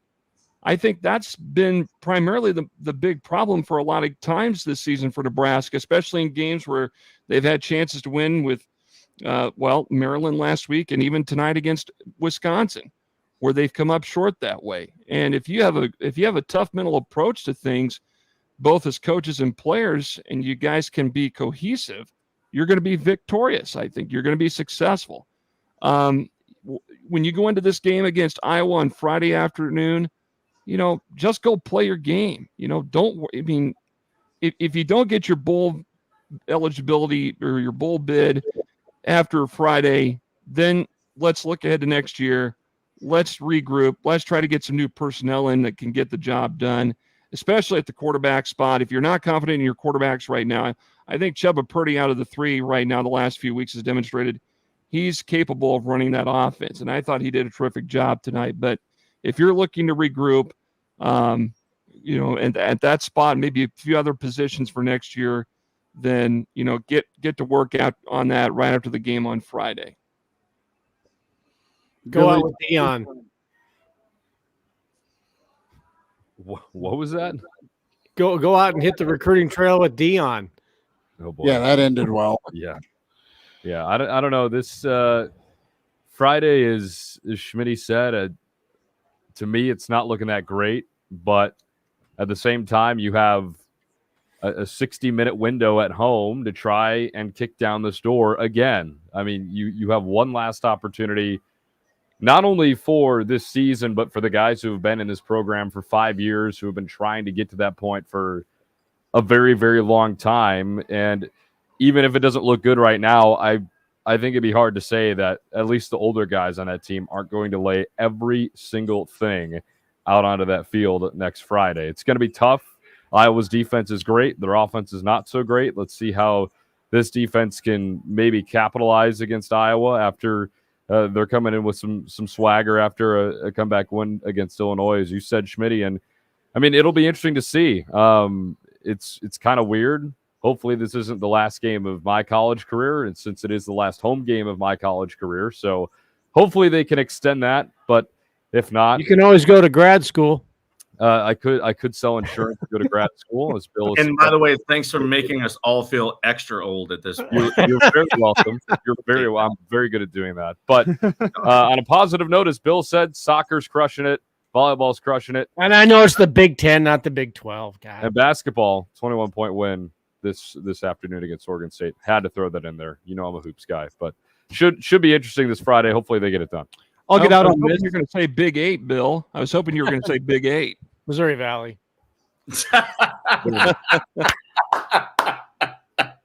You would drop that in, Bill. Nice job. Yeah. So I'll get out on this. Final thoughts from Elijah Herbal. What I saw in the past 6 weeks, I mean, Nebraska had a chance to win this game tonight. They had a chance to win against Maryland. They had a chance to go win against Michigan State. There's been opportunities to win games. Nebraska will have an opportunity to go win against Iowa. I think that much is almost certain. This team will be ready to fight. It's senior day. They're in for a slugfest on Friday. But whatever happens on Friday, it's been a doom and gloom post-game show. With good reason. It's felt like a doom and gloom kind of evening based on what we saw tonight. But Nebraska has pieces in the boat. Matt Rhule, everywhere he's been, eventually he has turned things around. I know he sounded defeated as Kevin chimes in on the stream. He sounded defeated in the post-game show, as you should. That was a demoralizing loss for everybody, the head coach included. But there's pieces to work with this Husker football program. You got to fix the quarterback position first and foremost. Luckily, that is one of the spots that there is always an abundance of riches in the portal when it comes to transfer quarterbacks. You have to pick the right one. You have to find the right one. There's always portal quarterbacks that you can go find. You have pieces on the offensive line that you can work with for a couple years. Justin Evans-Jenkins has stepped in. He's looked solid. I think Nuri's got another year of eligibility. Turner Corcoran comes back. We'll see what he looks like coming off of injury. I don't know. Regardless, you have a guy in Gunnar Gatula. You have Sam Sledge. You have pieces on the offensive line that will continue to get developed. It's freshman wide receivers that are out there playing and making plays for Nebraska right now with Jalen Lloyd and Malachi Coleman and Jaden Doss. There is pieces that Matt Rhule has to work with moving forward. Defensively, I think a lot of people are confident what Tony White's doing. He's got pieces to work with on that side of the ball.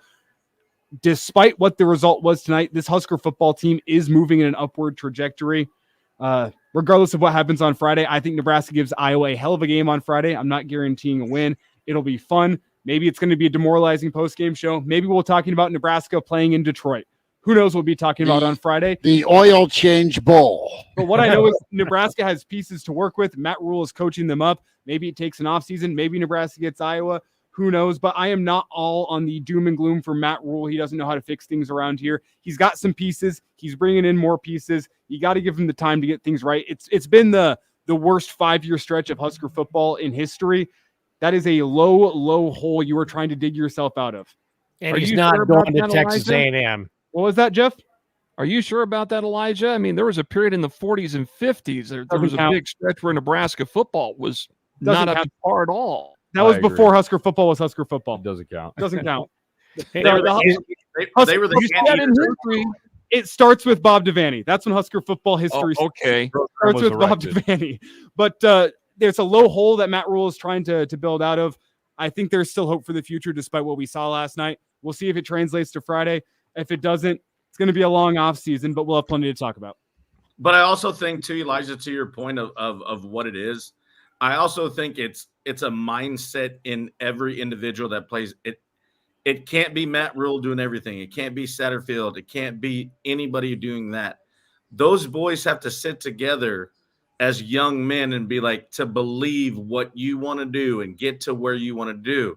So there's only so much that these coaches can do, where if you don't sit in yourself and you don't have a leader of that team to hold them accountable, because I was fortunate enough to watch Motzi and do those things that he did and win state championships. They did it themselves. They had a good leader, but they dictated themselves. And if they can't dictate themselves and win, that's where I think we're lacking. No, totally get it. And player-led's always the way it's going to go. There is a country party downstairs in the basement I'm being beckoned to. I bid you farewell. I'm sorry. They're on the boots, Schmitty. No, I'm going to pack up and go home probably. But you're not going to get out your 10-gallon hat? There may be. Is it Bob's Country Bunker downstairs? There's country and western. I was going to say, you're listening to the good old boys behind the chicken wire? They have the state's best pepper steak, too. They do. And the old Salisbury steak is a winner. And yeah, I think there's no more Morgan left in this house. You're going to Salisbury steak at midnight? That's impressive. Blue Lou walks up and says, "Chicken wire." Well, get the chicken wire ready. It's Iowa. It's Nebraska on Black Friday. Bill, thank you for coming in. Jaba, thank you for coming in. Motzi, appreciate you. Elijah, you're awesome. Connor, appreciate you guys for checking in. Spunky says, Elijah and Chris, no excuses Monday. Spunky, no promises. Just kidding. We'll gear up for the Hail Varsity show at 4.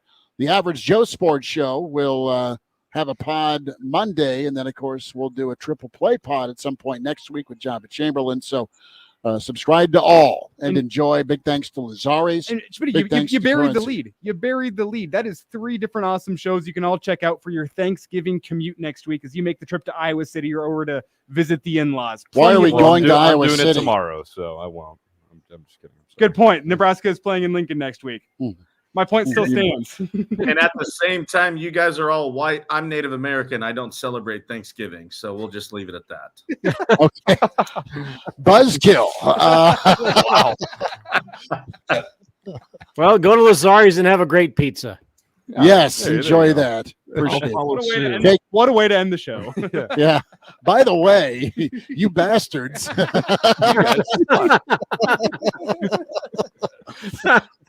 Hell no, I'm not coming to your white house. people celebrate Thanksgiving. I don't celebrate Thanksgiving. Why would I?